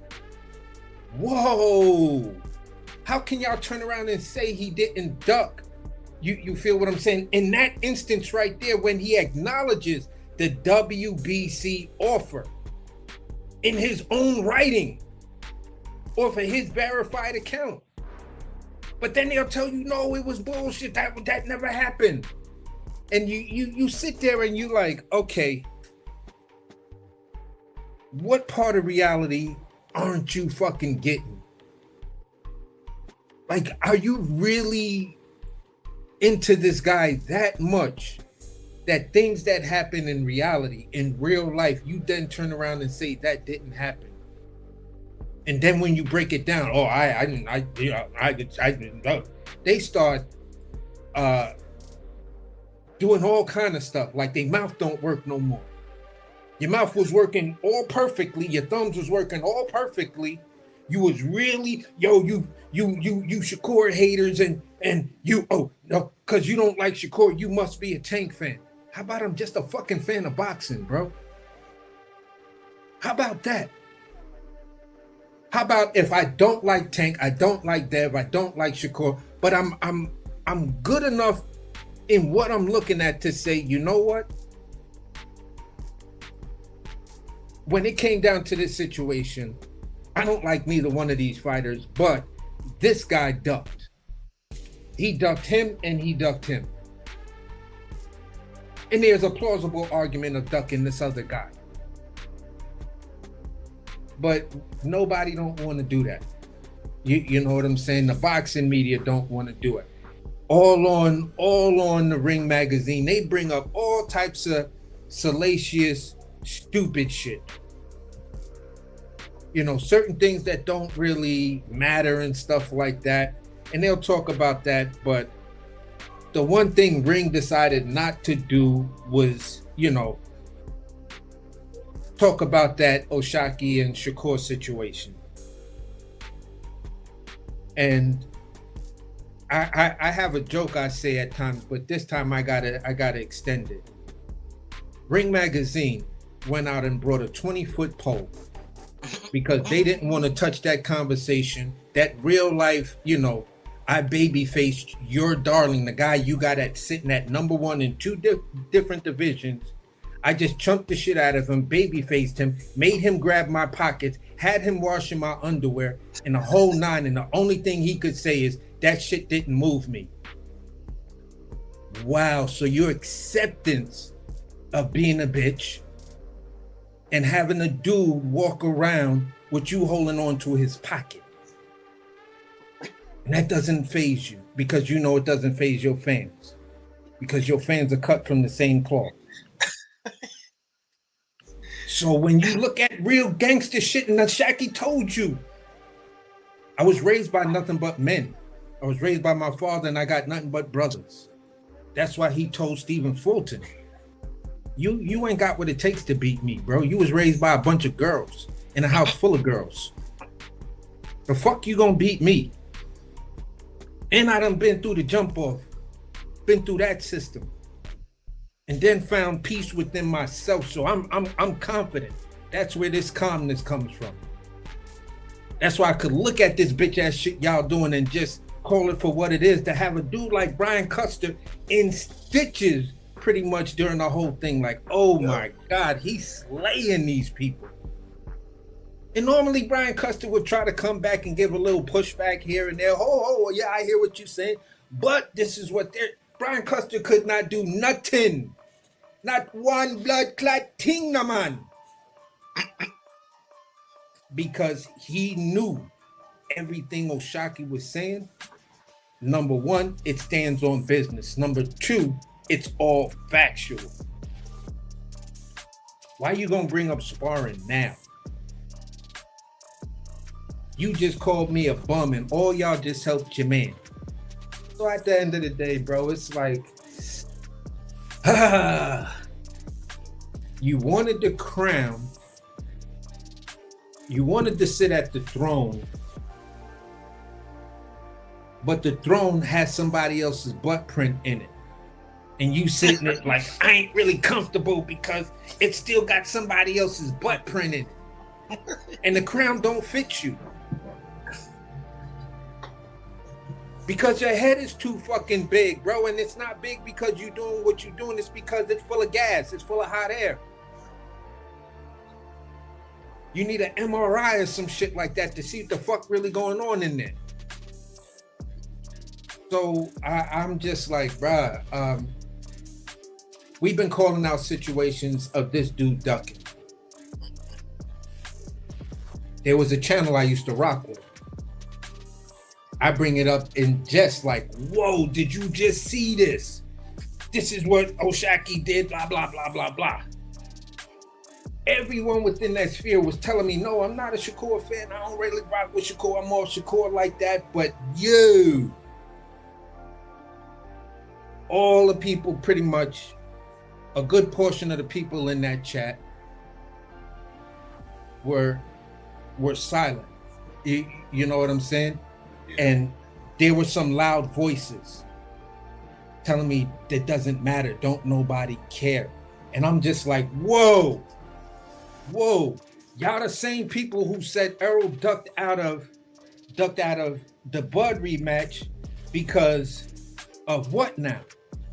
Well, Showtime dropped them. Y'all tried to tell me in between there that, but Showtime still had these other fights. Those fights were already set, so they have to do their commitment.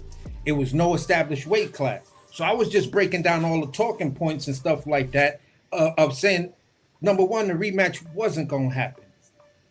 Let's just face that fact. Because that's not something Bud was clear about, and that's not something he seemed to want to pursue. It's just the fact that he got, because Spence exercised it, Bud wasn't showing you that he's a champion preparing himself for the rematch. He didn't go all the way into early camp and stuff like that. He was talking about going up to 54. But y'all still telling me that Errol ducked. And I gave you every reason that Errol Spence didn't duck. And the same thing happened with Shakur. The same thing happened with Boots. Same dude. He up there with some weirdo dudes, and I'm telling him like, yo, listen, Boots could have easily went up there. You know what I'm saying? Used all that leverage. He's got the biggest name there. Why couldn't he steal that fight from what's the name? You know what I'm saying? Oh, because Rashidi was playing games, and it's like, listen, if you serious, the games Rashidi playing don't matter. You can easily talk to the IBF. You were their champion. You took you feel what I'm saying? You got that belt off of Bud. Not that you fought him. Bud got it off of Errol. You know what I'm saying? Errol got it off of Brooke. So at the end of the day, it's like, look, all the people that pretty much had that IBF belt to stand, 10 toes down champions until it got to one guy. And that one guy just got that belt, unified, and then went up to 54 and did nothing until recently. Let me go ahead. Go ahead. No, I was just gonna say, so when we're breaking things down and we're giving you some timelines and stuff like that, it's because, and people want to say, oh no, you this and you that. It's like, bro, you have to understand the timeline, because if you don't understand the timeline, you have no idea of how you got here. The timeline is a roadmap, and if you can't read a roadmap, how do you know where the fuck you going? Unless somebody told you how to get there. And if people constantly telling you how to get where you need to go, that means you don't have a fucking clue where you at, where you going, or where you have been, motherfucker. And that's just an absolute fact that you can't deny, because that is life itself. And the mere fact you want to be stupid in life just shows you want to be stupid in this. And at the end of the day, like the last AC Hibachi episode, bro, ignorance is bliss. And you motherfuckers is blissfully ignorant. You know, this is the only thing I wanted to insert. This is what's so funny. And this is the checkmate to all that bullshit. And you'll never hear nobody that like that Bud Eggplant come out and tell you this. But remember, they scoffed at Boots because he inherited the IBF. Well, how did he inherit the IBF? Because Bud moved up. But the funny thing is, when it came down to the Earl rematch, it was understood that the rematch was probably going to be at 54. Why? Because Bud left Earl at the altar. And everybody knew that Earl had overstayed his welcome at 47. I did a whole video saying, listen, bro, we are diehard Earl Spence fans. We are not going to cook you. We got your back. Just move on. Fuck Bud. But Earl being stubborn and wanting undisputed and all that, even against our wishes, he did it. But Bud's sticking point was that, oh no, this is going to happen at 47. You're like, hold on, man. Like, no, man, it was already understood it was going to happen at 54. But guess what? They scoffed at Boots because he was an email champ. They started comparing him to Devin and all that. That's a whole different, you know what I'm saying, two different scenarios. But like, they scoffed at him. But guess what? He goes up and fight Madrimov. Well, how the fuck did Madrimov get his belt? Because soon as Jamel Charlo stepped in the ring with Charlo, they stripped him. So how you gonna scoff at Boots for getting the IBF and then go up and fight Madrimov, who got his belt the same fucking way? And I think he had like 11 fights at the time. He didn't even have as many fights as Keyshawn. But you'll never hear a Bud Eggplant eater come out and tell you this. And that's why we just gonna keep it all the way raw and funky. And to add to the point about Shakur, see, people like Shakur are the people that, like, you know how I don't really like when people talk about sparring, right? Because I treat sparring like Vegas. And they say what happens in Vegas stays in Vegas. Well, people like Shakur, they're the type of people that say, oh, what happened in jail stays in jail. So it don't matter if you was holding nigga pocket in jail. As long as when you're on the outside, you know what I'm saying, you in the mess hall with your chest out. No, you wasn't in the mess hall with your chest out when you was in jail. You was holding a nigga pocket. But What happens in jail stays in jail, just like Vegas. So y'all parking like that. Y'all compartmentalize that. Like when we talk about Blue, a nigga that didn't even know who Shakur's first championship fight was. Shakur can come outside with white jeans, and by the time he run into blue, they're gonna be blue jeans. Why? Because he got the knee pads, the throat coat, the reach around extenders, the tonsil jewelry. He's putting out the works for a nigga like Shakur, and that's how they operate. Like, and because people are too scared to be vocal about how Shakur is really moving, and they don't really connect these dots and paint these pieces because they want to be down like Brandy. Nobody ever exposes this nigga. Not us. Not over here. We're going to keep it all the way funky. And the fact that y'all have found yourselves with all this value, all this precious gold, all these heavy chains, all this gold that could be melted down, y'all found yourself at the Zuffa pawn shop getting ready to pawn in a fight that ain't got shit to do with legacy. And everybody just, right now, I'm so disappointed. I heard a nigga today. I just clicked in just to see what he was on today. I clicked in for about 5 minutes, and guess what it turned into? The nigga said that Shakur and Devin were more accomplished than fucking Earl Spence. Wow. And I'm like, if you want to play accolade salad, accolade soup, okay. But like, as far as keeping that same energy, as far as running towards the real smoke, fuck no. So I had to get off. And I'm like, we've gotten to a point in boxing to where fans have been beaten into submission to just accept. I said, man, and people are going to discount this because I'm a Tank fan. I'm talking about Shakur and Devin fans. But Shakur and Devin fans, they have been beaten to submission to accept whatever the fuck they bring to the table. Whereas that same nigga named Blue, no matter what Tank do, he got something to say. But when Shakur come right behind him and do the same fucking thing, catch weight, rehydration clauses, they have nothing to say. Like, y'all need to stop letting niggas like that up on the panel. Like, a nigga like that should not be allowed on your panel. Like, you shouldn't even allow, like, because even, like, let's just say somebody is speaking the truth or whatever, but Ness don't agree. He won't even allow you up on the panel. He'd be like, nah, we ain't gonna allow you to not speak the truth. Like, nah, you gonna keep it all the way factual. That's how we need to be.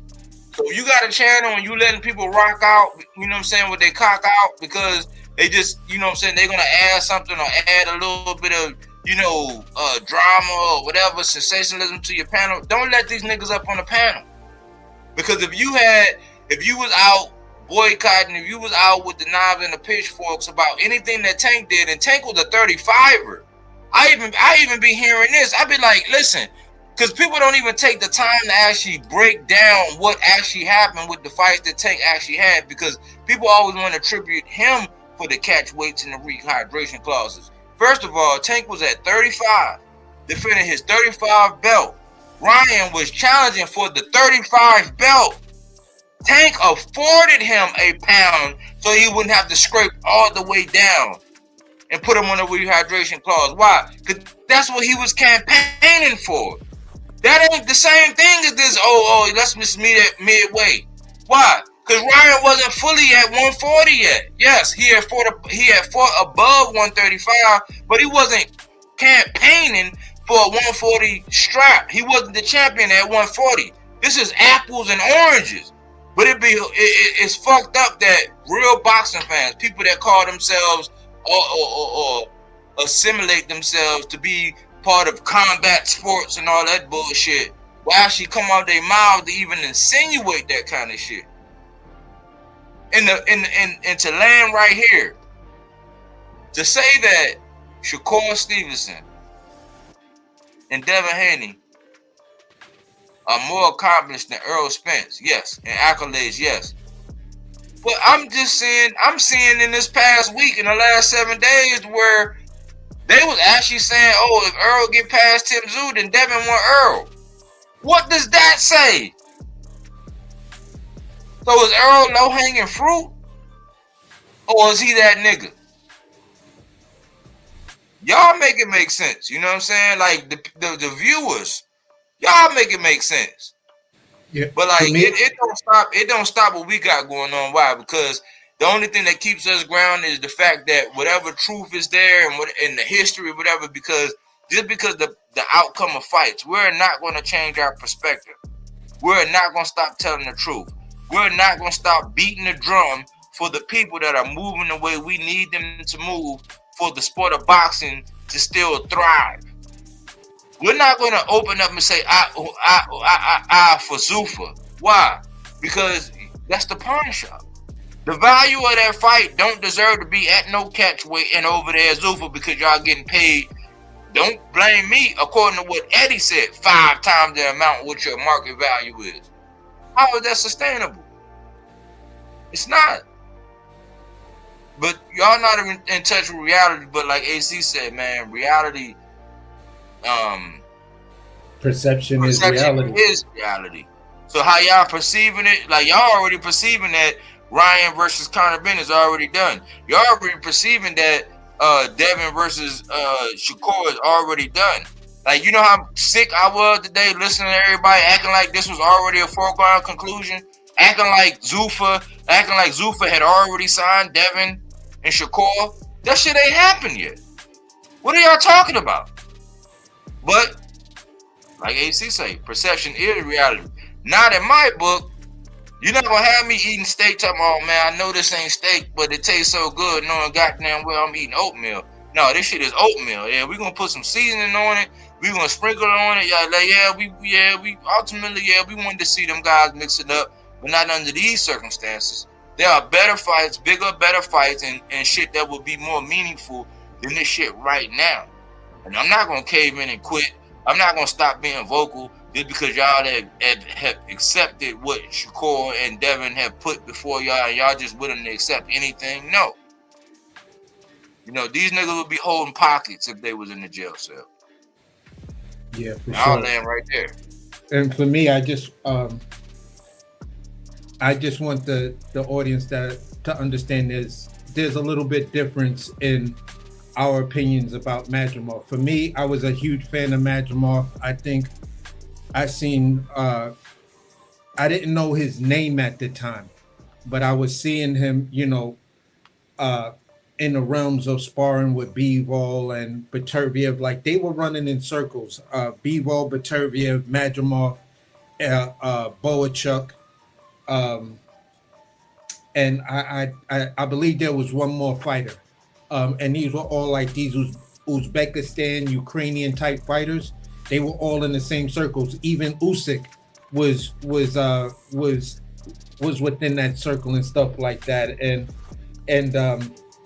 I was just, what attracted me to him once I heard his name and looked him up, and I think he may have only had like a couple of fights, but you couldn't find any footage on him, was the fact that they was talking about his Olympic record.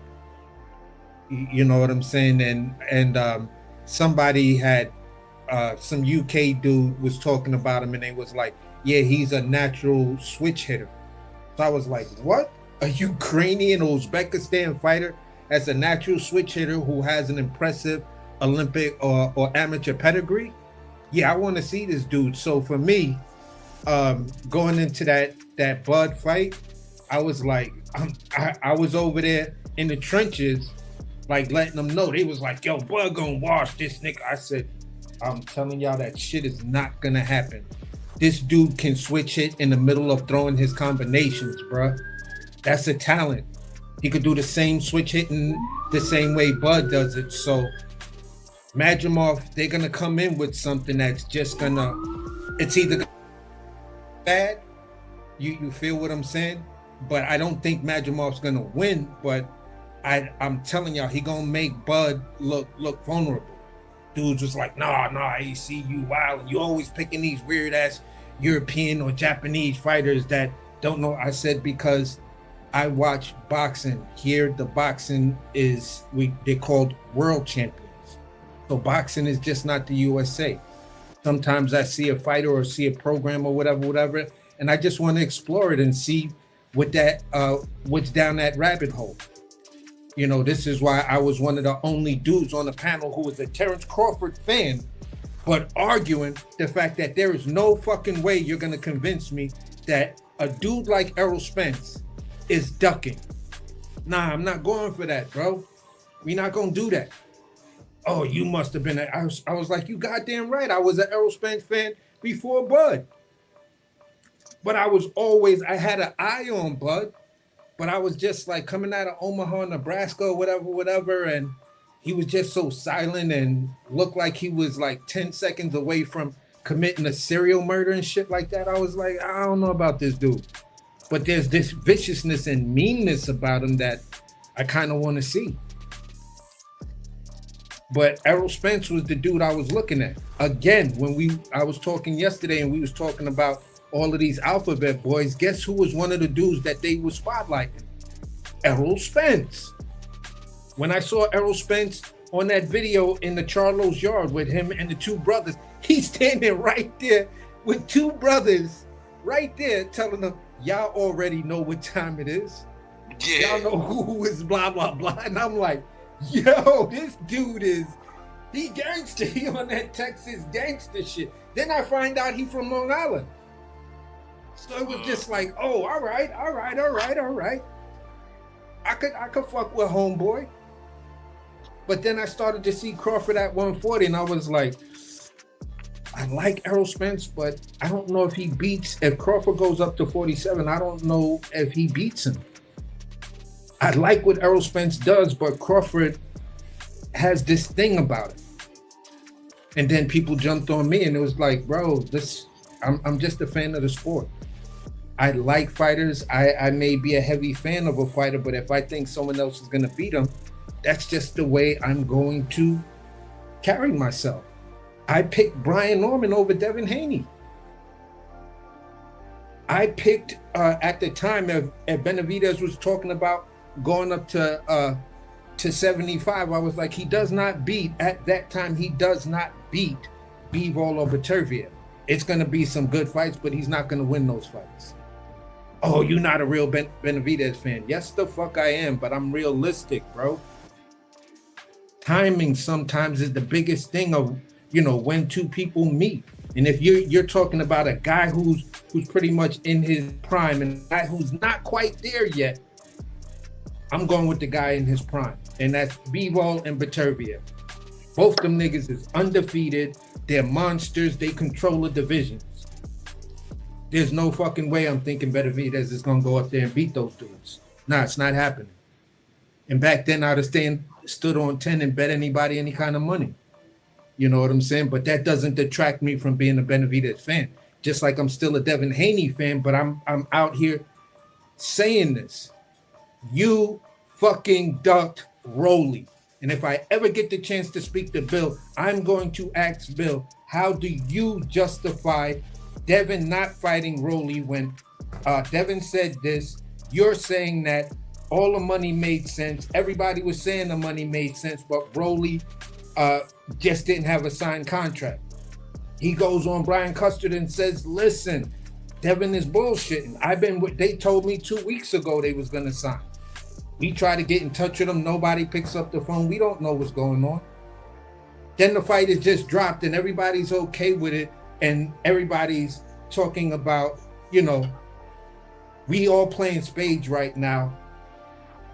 And everybody at the table doesn't have one book, but everybody's talking about a possible. Bro, that's a misdeal.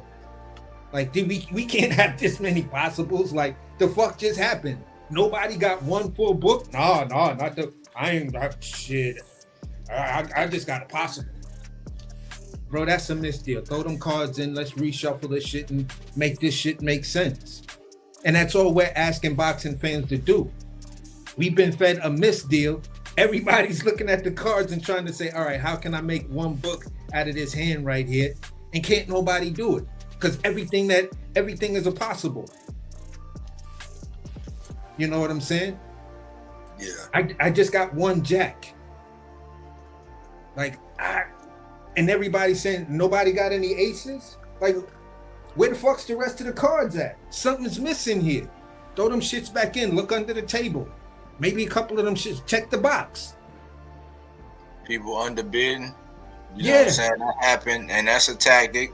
But once you know who you sitting across from, it might take you a hand or two. It might take a couple fill out rounds, and you feel like, oh yeah, they like to underbid. But I've never, like, as a spades partner, I've sat down with somebody who I didn't know from a can of paint, and we done ran a table as long as you got basic principles.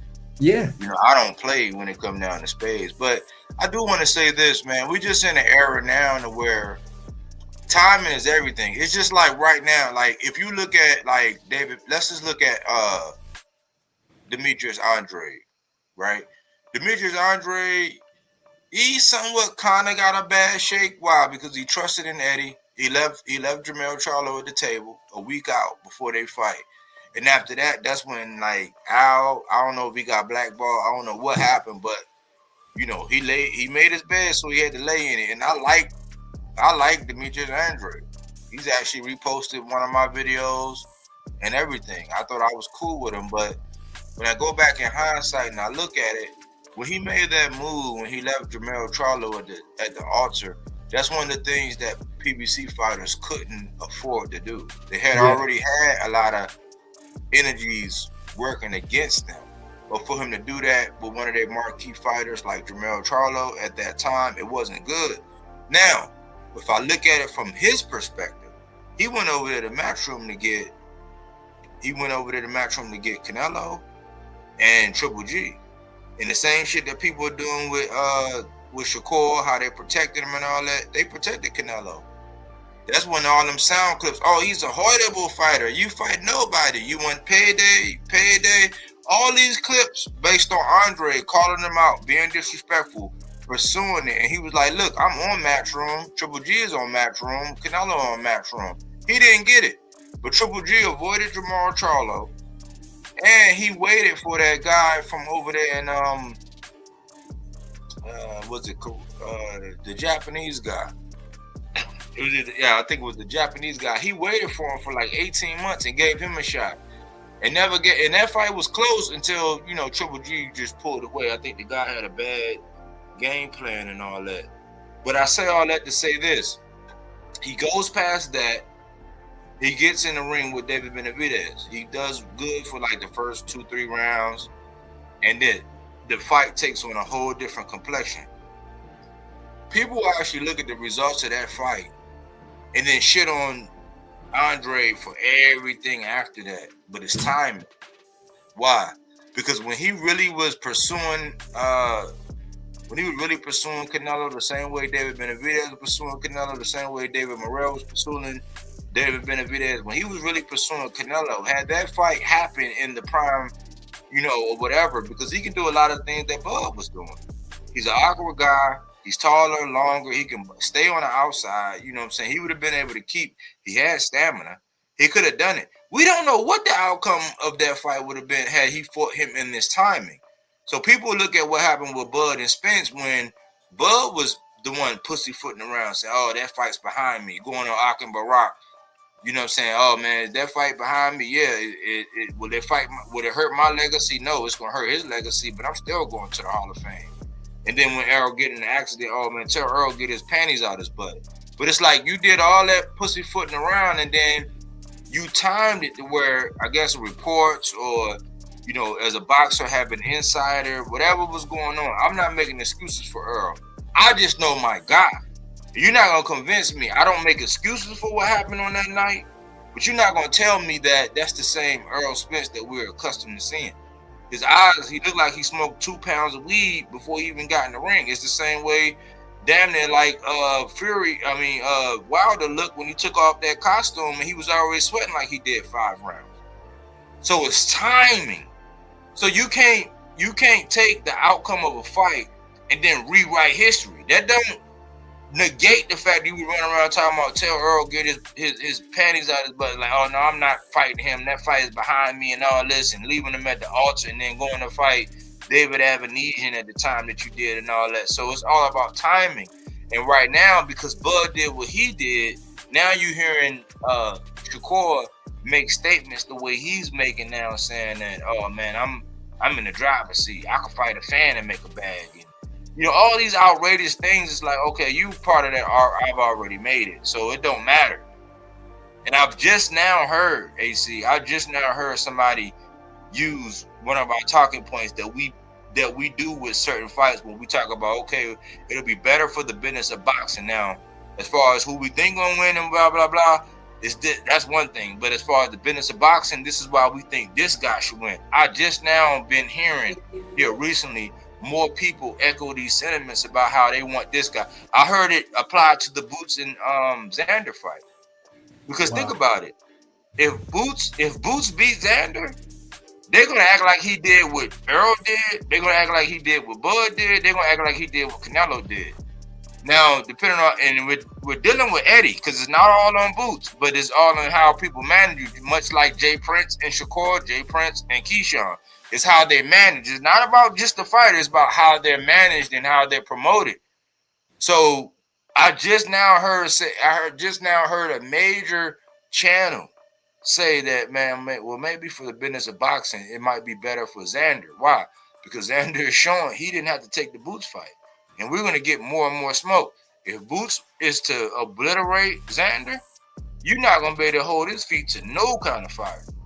Because they're already saying he's the money man. And I'm like, when did he become just like Shakur being the money man at 47? Like, well, I mean, did I miss something? When did he become the money man? Like, I mean, I know you're gonna get a bag or whatever. He's a name, but like, when did he get on tank status to where you get the biggest bag or you get the most? Like, I don't know. I'm being honest. Like, I'm a Boots fan, but like, when did that happen? It's premature right now. But for the business of boxing, like, if Xander win, he goes to the moon. And you know that the energy he got, if he's willing to do that with 2 belts, where he didn't have to take that fight, we have a propensity to believe that he's actually going to extend the offer to somebody that might not deserve the shot, or he's more what they call it risque. He has more risque behavior because a lot of people say, hey, man, Xander, he didn't have to do this with Boots. So if he wins, we can probably still believe that he's still going to be taking risks like that and still be cutting edge and wanting to fight whatever. If Boots win and they give him like the keys to the whatever, they're already saying if he beats Xander, he's going to be number 1 in the division. What would be the incentive for him to fight anybody else that's of any high risk or high reward and not just string it along? That's just an honest assessment. Like, and I like Boots. I bought tickets. I went to Atlantic City to go see him. Hotel, took my lady, all of that. But that's just the reality of it. So we got a couple guys right now, and we're at a paradigm shift right now in boxing to where we cannot treat these guys like they already made it. Look at Devin. Look at Shakur. Look how they talking. Look how they moving. They feel like they already made it, so I ain't got to do nothing that the fans want. You know what I'm saying? I'm in the driver's seat, according to Shakur. So I'm like, it's something we got to think about, man. But I think we did. We did this one justice, man. Only thing I was going to do is this. It was an article I was going to read, but I want to tell you guys that I'm going to show you this because I did this, and I ain't going to read the article. I'm going to forego it because this went way longer. The opening rant and then the housekeeping was way longer than I expected, but I just want to do this so it's in this segment so that y'all know this. There are like 7 different ducks. If you're gonna be clear, let me just put this up here. There's the Indian runner. It's the strategic duck. It's like most people put Earl in this category when he say, "I'm gonna clean up my side of the street." And then once I get done with this side, I'm going to fight Bud for the last one. And he wound up doing it. So it really wasn't a duck. But in the process of doing it, they'll call that a strategic duck. That's an Indian runner. Right? There's the Bufflehead. Changing promotional companies. Like, this is one of the most popular ones right now where you change what Shakur did when he left.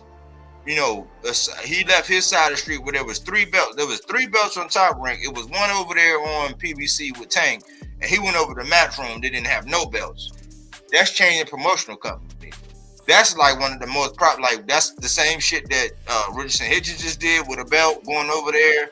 And anybody else that follows that have a belt, like if Shakur go over there to Zuffa and it's on some bullshit and the WBO decide to strip him, once again it'll be a change in promotional company. You got Black Ducks. That's just straight fear. I believe that at 35, that's what a lot of niggas did with Tank. You can say, my only knock on Tank, you know what I'm saying, that I'll say that the haters will be able to say is that niggas changed, niggas got belts and got undisputed and all that while you were in that division. Now, there'll be like channels like mine that'll be recording the history, and then you can go back and you can look at what I put out during that time to say, okay, well, no, that's not right and exact, and how they didn't really want to make the fight with this guy, much like how Loma didn't want to make the fight. He wanted to make the fight when Floyd was saying, when Al and Floyd were saying the same things, basically saying that we're going to fight in-house. But Floyd got all the criticism and Bob didn't get none, right? And then Loma got all the praise and he got all the benefit of the doubt, and Tank got all of the hate. So my only thing is that regardless, there are going to be people that say, oh, under your regime when you was in that weight division, this what other people were able to accomplish in that division. That was my only knock. But much like Loma didn't want to fight Tank at the time when Tank sent that offer, that's a black duck. That's straight fear, because you know he's going to get his ass knocked out. Like Shakur not taking that one fight deal and saying, oh, I want a multi-fight deal, and then we confirmed that he had a multi-fight deal with Matchroom. That's black. That's straight fear. He know, oh, my reign gonna be done. Like all this charading around and all this Olympic, all this 3 division, blah blah blah. Tank knocked my ass out. That shit is over. That's straight fear. Devin, you know what I'm saying? Going over 24 rounds with Kambosos, but never using that same energy to make anything happen. Because remember, they said, don't take my word for it, his biggest knee pad wearing, throat coat spraying, tonsil jewelry displaying, reaching around, extending fans said he took peanuts and did it twice to go over to Australia. Never exhibited that same energy to fight Tank. But he called him out. He didn't exhibit the same energy, just like Shakur pursuing Zepeda for 2 years, in his words, but never taking a deal with Tank. Straight fear. Why? Because you know you might get your ass knocked out. Mallard, fake injury. You know what I'm saying? At one point in time with Shakur, it was with mushrooms. They said they gave him mushrooms or whatever. With H2O, it was some kind of arm injury. With more recently with Jojo Diaz, he had some kind of wrist thing or whatever, but it looked like mosquito bites. So people do fake injuries to get out of fights. I think that Dalton Smith just did this with Alberto Puello. Fake injury.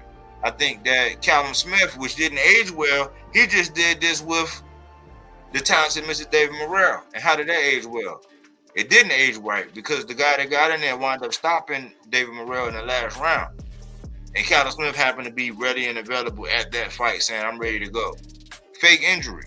That's called a Mallard. Picky terms, pintails.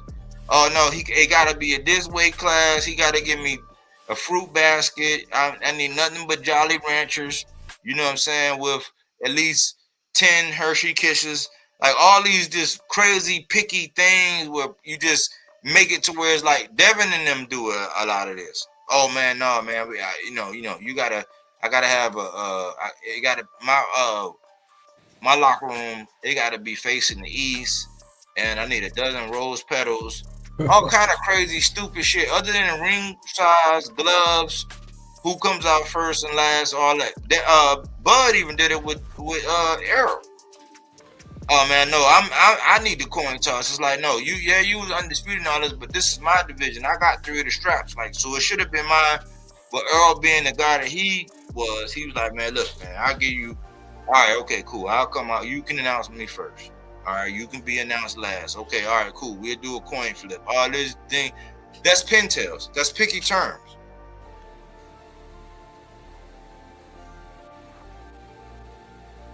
Muscovy Drake, the price out. Canelo Alvarez said he needed $200 million to fight David Benavidez. You got to be a bad motherfucker for somebody to say they need 200 M&M's to fight you. Then the price out is used all the time. Oh, the money wasn't right. Lamont, we're just hearing about Lamont saying that he did that with Oshaki. Oh yeah, the business wasn't right. Oh, the money wasn't right. We just heard it with Devin. Oh yeah, man, the money wasn't right. But he said at first, the first thing he said, which was uncharacteristic, first thing he came out on wax, on record. Yeah, the money was right. Yeah, we just got to go through and finalize everything, blah, blah, blah. And then only to end the terms, in the negotiation by saying, oh yeah, the money wasn't right. But that's a Muscovy Drake. The last one is rare. It's pretty much anything that don't fall in those categories, but you can point out that it's really some bullshit. So it's rare. It don't happen because more than likely it's going to fall in one of those categories, but there are some things that's like right outside of those categories I just mentioned that fall into that. You know what I'm saying? And that's just rare. So that's why I say the fuck is a duck. Your guy's probably either pricing himself out, he's being too picky with the terms, he's scared to get his ass knocked out or mixed. When they start talking about that high risk, low reward, all that, yeah, about that's straight fear. It's a Muscovy Drake price out, picky terms. Oh, I need, you know what I'm saying? I need like 900 Hershey Kisses. You know what I'm saying? I need a dozen roses. I need a reach around. I need a happy ending with a massage. All these crazy, stupid shit that don't have nothing to do with us getting in the ring and swinging. It's going to fall into one of those categories that I mentioned. Indian runner, strategic. It's like, okay, well, I ain't going to fight him now, but if he happen to get past this one, I'll fight him then. You might not necessarily fear him, but like you might be at a point in time in your career where it's like, I'm not looking down or back, or I'm not going to take this kind of fight right now because it don't make sense because you ain't did shit for me to actually make that fight. That's a strategic. That's like I said, like Earl. Earl saying, listen, I'm going to clean up my side of the street and I'm going to go get yours. Why? Because PBC and Top Rank, they was doing business only when the money absolutely made sense. But at that point, when Earl had one strap, Bud had one strap, moving up, getting it off of Horn, Earl said, listen, it'll be better if I have more leverage, more skin in the game. So let me go get these other straps. And I always point out the fact that Bud never put out no interest because he wasn't going to fight Ugas, who beat him in the amateurs, right? He was trying to get Pacquiao, but when that fight landed, Bomac and them said we turned him away because we didn't think the money was right. So I always ask, who the fuck was going to get the other belts? Earl's whole intent was to get undisputed, just like Gary Antoine was to get undisputed. A couple guys that it don't matter who the fuck got the belts. They just want to get undisputed. So people would say, oh yeah, Earl duck. Well, it would be an Indian runner. That's what that would be. That would be this. So where it's like, well, I'm going to clean up my side of the street. And then when it's, once I get my 3 straps, I'm going to come, then I'm going to do business. And that's what Earl ultimately went over to do. So initially you could say that was a duck, but it was an Indian runner. So we got to classify these ducks. Too many people throw that word duck around without no real meat and potatoes behind it, no real fizz, no real meaning, no real legitimacy to why they saying it's a duck. It's a reason. You should be able to classify the reason, and that's why I'm actually giving it to you. But this is the 3rd episode of The Fuck Is a Duck, and that's all I really got, AC, man. Well, I'm gonna end mine, Hook, with this. There's a standard that I look to use in calling somebody a duck. Some dudes will try to gaslight it and be like, and just try to poke holes in it. But one of the things I say as an absolution, hands down, you cannot deny, was paperwork involved. Was there conversations between lawyers? So basically, I look at this, the way the fighters duck, right? And to understand that in its full context, you got to try to look at the business of boxing itself. How are fights made? You know what I'm saying? And you could just go off of face value. You can use the perception is reality argument here, because we hear situations like Shakur saying, I made this fight happen because I called Tio. We hear Bud say, I made this fight happen because I called Errol Spence and we hashed this out. Bernard Hopkins and Roy Jones hashed it out between themselves. To some degree, Floyd and Manny hashed certain things out. So when it comes down to some of these big fights or some of the like most relevant fights, yeah, the business of boxing will get in the way, but the fighters themselves can put the fight together, because if you really look at it, these guys are all walking around with LLCs and stuff like that, and it's just finding somebody to just sign off on you or sponsor your event by, you know, putting their self out there with the liability for the insurance of the spot. That's what it really, really comes down to. All right, you're an event promoter, you're this, how much insurance does your company generate for this type of event? And we're talking about people getting punched in the head, MRIs, and a bunch of other stuff. So you really, really got to be there. And this is what the sanctioning bodies are there for too, because if you got that, then the sanctioning bodies will come in and then they'll do their part, and the fight generally gets made. So we hear about fights getting made by the fighters. We hear that, you know, a guy was like, look, man, I was just, you know, I was in the gym for a while. I was pretty much ready to go. And then, you know, I got a phone call and, you know, I was like, okay, so when's the fight? Oh, I get a full camp as well. All right, cool. Yeah, I'll take the fight. And we hear like promoters contacting the fighter or contacting the fighters, someone in the team.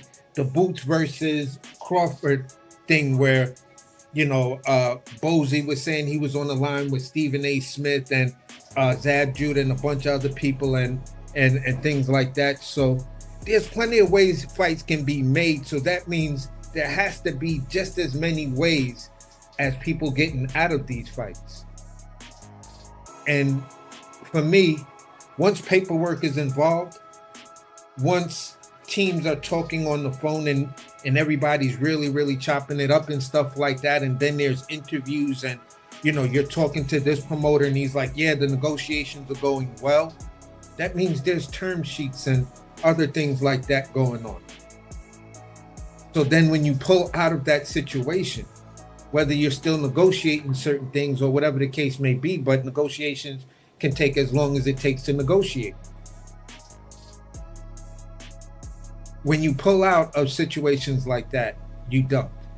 When there's real offers on the table and sign contracts, you duck. When you sign any sort of paperwork, you ducked. When there's official call-outs and you know what I'm saying, things like that, you duck. Now, I'm not going to say Hitchens ducked, you know, Teofimo Lopez. That fell apart because of the business, because they didn't like what Hitchens said. They didn't like what he did, so they punished him for that. I can't say the Boots versus Virgil thing, Virgil ducked, because then we find out Virgil's manager, you know, and Virgil tried to scheme some bullshit to where Oscar was just trying to do the best thing for you. So that fell apart. You know, so at the end of the day, if I'm not in the room and I just follow the tea leaves, there are certain things that happen that says this is a real duck. Devin versus Rolly, real duck. Shakur versus Tank, real duck. Shakur versus Oshaki Foster, real duck. Because although there was no paperwork, although, you know, it was just pretty much you found out through an interview or whatever, or whether or not Oshaki called you or not, but there was a structure for things to happen, and all you had to do was say yes. His legal team, his team put together a package to get you in the ring. They really did that. And then they put that package and that proposal to the WBC. WBC accepted. That package had fiduciary shit in it. It had the reclaiming of your title that you were stripped of. You know what I'm saying? And it had a fight that would have brought you glory. That's a fucking duck. Boots versus Brian Norman. The second time around. The first time, it's just everybody's taking advantage of the media and they're playing the media game. But the second time around, where you said, you know, no, you got to sign this contract, you got to do this right now. And he's like, no, after at 12:01, after I knock this motherfucker out, I'll be, listen, we could talk, we could do whatever. That's 2 weeks before. Less than a week after, you're up at 54. You pressed him for the fight, and then you walked away, claiming that it was the weight. So if it was the weight after the fact, when did you realize it was the weight? You know what I'm saying? So, yes, the word duck, gets tossed around, and it gets tossed around like that by some of the most goofiest fans who are trying to sell you a narrative. Shakur sees somebody in the mall, says, yo, what's up? Somebody catches the picture. Oh, Shakur had his hand up. He was trying to signal when they gonna fight. And dude didn't, he didn't look up and give him the hand signal. So, yeah, he just ducked Shakur. When they came out with this list of 16 fighters who were supposed to have ducked Shakur, I was like, bruh, come on, man. How y'all gonna tell me 16 dudes ducked the guy who's got hand problems? Like, what kind of shit are y'all trying to sell me? So at the end of the day, man, the word duck does get thrown around way too much. In some cases, dudes try to use the word duck in a derogatory manner. You see some of the trolls in there, trying to use someone ducking as a racial attack. You know what I'm saying? And the words that we use in boxing, they have meaning. They have power. Pound for pound means something. It's an accolade. It's something that says we can take this all the way back to Sugar Ray Robinson. And if you really want to go and really understand the term before it got to boxing, you got to go all the way back in dog fighting with a dog named Jeep. A little 35-pound dog. That's where the term pound for pound really, really came from. That 35-pound pit bull. You don't believe me? Go pick up Richard Straffen's The American Pit Bull. Read it when he's talking about Jeep. The whole chapter about Jeep. And he does mention pound for pound. And you look at the date when this dog was doing it. And then you look at when Ray Robinson was fighting. You feel what I'm saying? So at the end of the day, bro, there's certain little treasure troves and history things that I like to follow. There's certain terms that really mean something to me in boxing and in cooking and other things like that. And I hold these dear because I give a shit about the sport. I hold the word champion to dear heart because I care about the sport.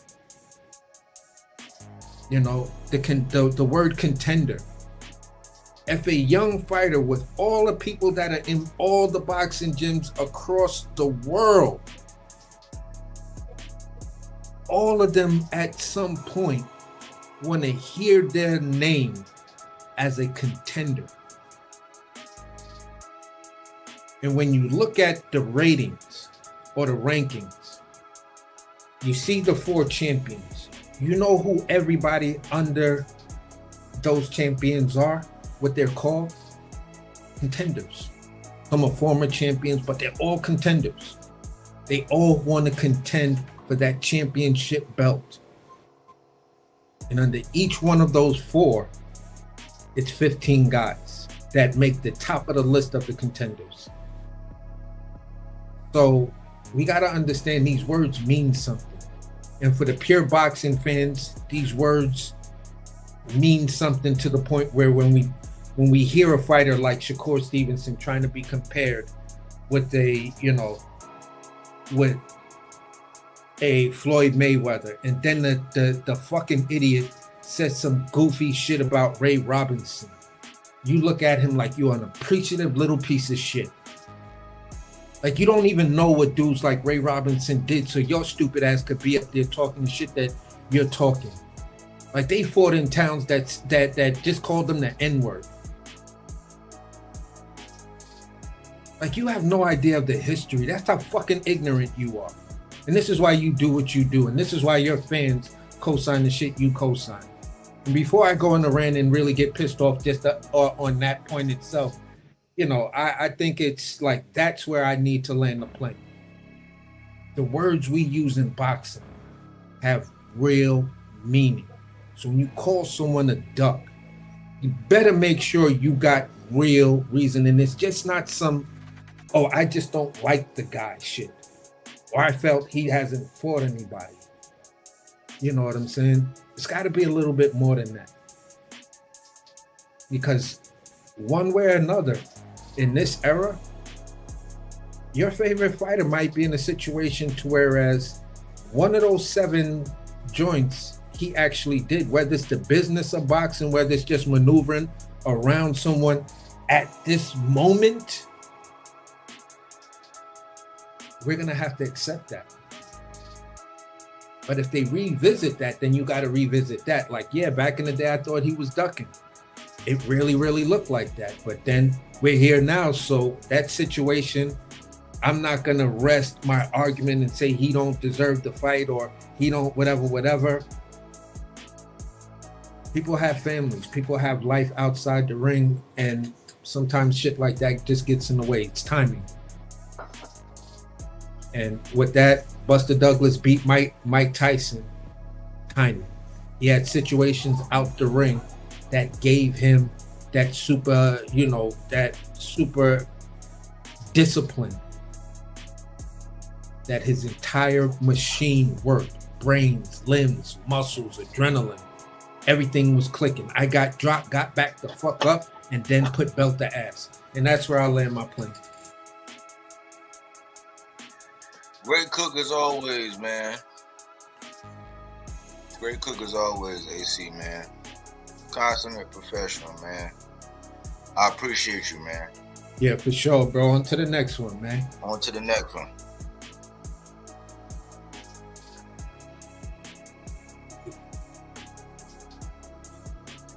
Well, we had another good one in the books, man.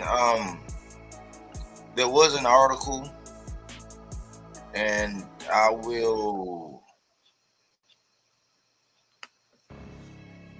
I'm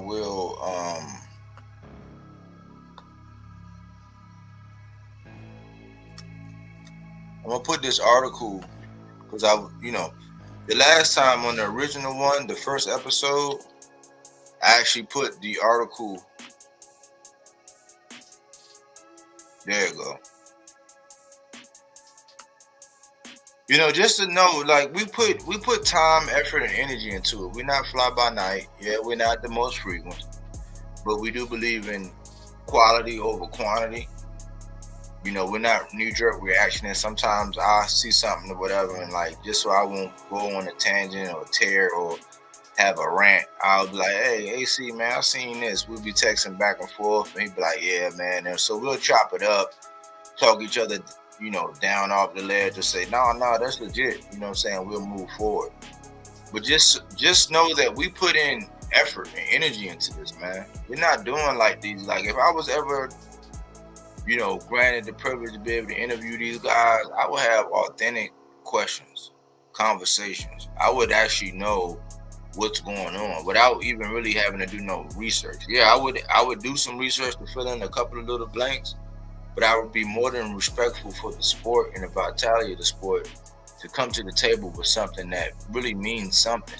So even when we come on and we do these, you know, episodes every other day or every 3 days or whatever, it's thought, it's time, it's energy, it's effort. It's not just, oh, I'm just gonna get out here and freestyle. Like, no. Yeah, I can freestyle, and I think Saturday might have been a case when I came out there and I just came up with a concept that I had brewing, and I just went with the flow. And Melazar wound up jumping up there and being a co-host. So I want to let y'all know that, man, especially with segments like this, with the fuck is a duck. This one was really, you know, carrying on from previous ones, but I have my own thoughts in this game, since, you know, you got to be qualified. Like, I'm not gonna be stamped until you see me on here with a boxer. And I've had interviews set up like Anthony Sims. I don't know if y'all know who he is, but I thought he was nice with the hands. He stood me up. You know, I've had interviews set up to where boxers was supposed to come on here, and I wouldn't be stamped until I actually get a boxer on here to co-sign or whatever. But it's like, I know boxers see what I got going on, especially the ones that I stand in the gap for. Long story short, when I came up with this, I didn't just come up with those terms by myself. Muscovy Drake, the price out, pintails, picky terms, black duck. Like, yeah, I attributed the ducks. I looked at the features of these ducks and applied them to the terminology that goes with them. Like a mallard, faking an injury, like Schofield. You know, I applied them, but I wanted to know. I wanted to reassure and let the audience know that, yeah, I don't just be putting stuff out my ass. So I found in the article from back in the day, because this was a relevant thing. There's nothing new under the sun. We might be thinking that, oh yeah, with technology and this and this and that, but technology been here. You go back to the pyramids and how they were able to use fine little crystals to align with the stars, so that when the sun rises to a certain point, it's going to highlight this thing inside of that pyramid. That took time and research and energy and effort. So I know that there's nothing new under the sun, even though we think it, because this is our era. So I went back in the day. I found an article that will highlight some of the sentiments that I was actually thinking. But just like when you put out a paper, you have to cite your sources and use citations. That's what I did, and that's what that article delineates. You know, that's what the article, you know, speaks to. You know, changing promotional companies, probably changing weight classes, straight fear. Whereas, like, man, I might, when they say that high risk, low reward, straight fear. That's one. Changing promotional companies, that's two. Changing weight classes and this whole blurring of the weight classes, where I said, like in the beginning when I said that there are weight classes for no reason, that's three. Those are the top three ducks. If your fighter is changing promotional companies, a la Shakur Stevenson going over the Matchroom from Top Rank when he was 3 belts over there and he was a legacy fighter, moving from over there with a multi-fight deal, denying the fight with Tank, and then going over there to, you know, allegedly being tied to Zuffa, even though there's nothing in concrete right now. That's the most popular duck, changing promotional companies, changing weight classes too. Because you'll have fighters like you. I just seen an interview with a fighter where he said that pretty much from 35 to 47, give or take. Now 35, you dealing with shorter, you know, less, you know, shorter reach and all that, you know, shorter in stature, smaller in size, you know, less reach, you know, unless you get somebody like Bud. Bud had exceptionally long arms. Abdullah got exceptionally long arms. Oshaki at 130, exceptionally long arms. I think Tank, for his height, for Tank's height, even though he's like one of the shortest guys out there, for his stature, I think he kind of got a little slightly long arms, but they're not exceptionally long. You know, but changing weight classes, you know, a boxer said that from 35 to 47, these guys are pretty much all around the same size. they're just used to seeking out as many advantages as they can and getting somebody to sign the contract and then going in there with a full head of steam. Do they always win? No. Occasionally they lose. But we're in an era where boxers are seeking out the most advantages. And this is why they do the things that they do. But mark my words, y'all. I want y'all to know this. Changing promotional companies, changing weight classes, and straight fear are the top 3 ducks in boxing. So I don't just shoot from the hip. I try to give y'all something that y'all can put in y'all rucksack and march on with. Support the channel. You know what I'm saying? Support the channel. We do put time, effort, and energy into it. You know, you can support the channel by liking the video, commenting. If you catch this on the playback, talk to me, holler at me, I'll talk back. You can super chat the channel. You know, you can cash app me like So Stan, he did. I appreciate the support. Dev Wall, you know, he come through, you know. And that's just really, you know, we can't live off of that. We're not one of these channels where we live off of it. It's really just a token to say, hey man, we appreciate the cook. You know, because a lot of people be still in the content, man. And I'm past getting credit for it. I'm just glad that the message is getting out there. And if you can't do any of those, you can always hype the video. You know what I'm saying? It costs nothing. Just use one of your hypes. Hype the video. Get it out there to the masses. Let other people know that it's not just the big boys, the major channels, the most popular people, the people that's willing to say and do anything, you know, that's willing to bend over, give reach arounds, and, you know, do all this capping and caping. We're not going to do any of that. We're going to be original. We're going to hold boxing down, and we care about the sport. This is why we do it. Just for the love. Just like AC. I like him as a host because just for the love of boxing. I can pretty much hit up AC and be like, hey, look, this is what I'm working on. This is what I got going on. He can be like, all right, what time? Today, tomorrow, when? And I rock with him. You know, we done bumped heads, you know, and that's what let me know AC is a real one. Because we bumped heads. I'm like, man, I snapped, and he handled it. And then we was on another channel. He came right back the next day, bygones with bygones, and we was having another boxing conversation. I like this guy. And I think he learned something and grew from us having that experience as well. And, you know what I'm saying? Like, that's why I know how he is. You know what I'm saying? He gonna stand his ground. I'm gonna stand my ground. He's not a yes man. But we both care about the sport, and that's what it's all about. I always say fruits and veggies, not that ready, that fact-based content, not opinion-based, even though we have I say, go where everybody know your name. And they always glad you came, and they always sing your prayers, and then you come over here and hear what we got to say. Silence is consent is the mantra of the channel, which means all it takes for evil to prevail is for men and women to remain silent. So we speak to the thing that need to be spoken to. Shout out to D Calico. And the link is in there for our article if y'all want to, you know, enhance your knowledge and show and see that this is not something new. Nothing new under the sun as far as what these guys been doing. There's a lot of ducking that's been going on.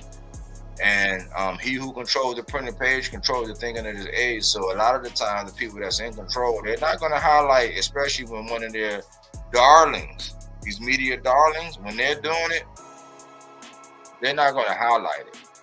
But we will. We're going to speak to it. But y'all know I can talk that boxing talk all day and all night. Thanks for choosing Bodywork Boxing. But we don't take things for face value. We do that body work. He didn't want to box. He wanted to actually prove that he could punch with you. It was like, what the fuck is this nigga, right? Oh, okay, you want to go to sleep. You tired. Welcome to Bodywork.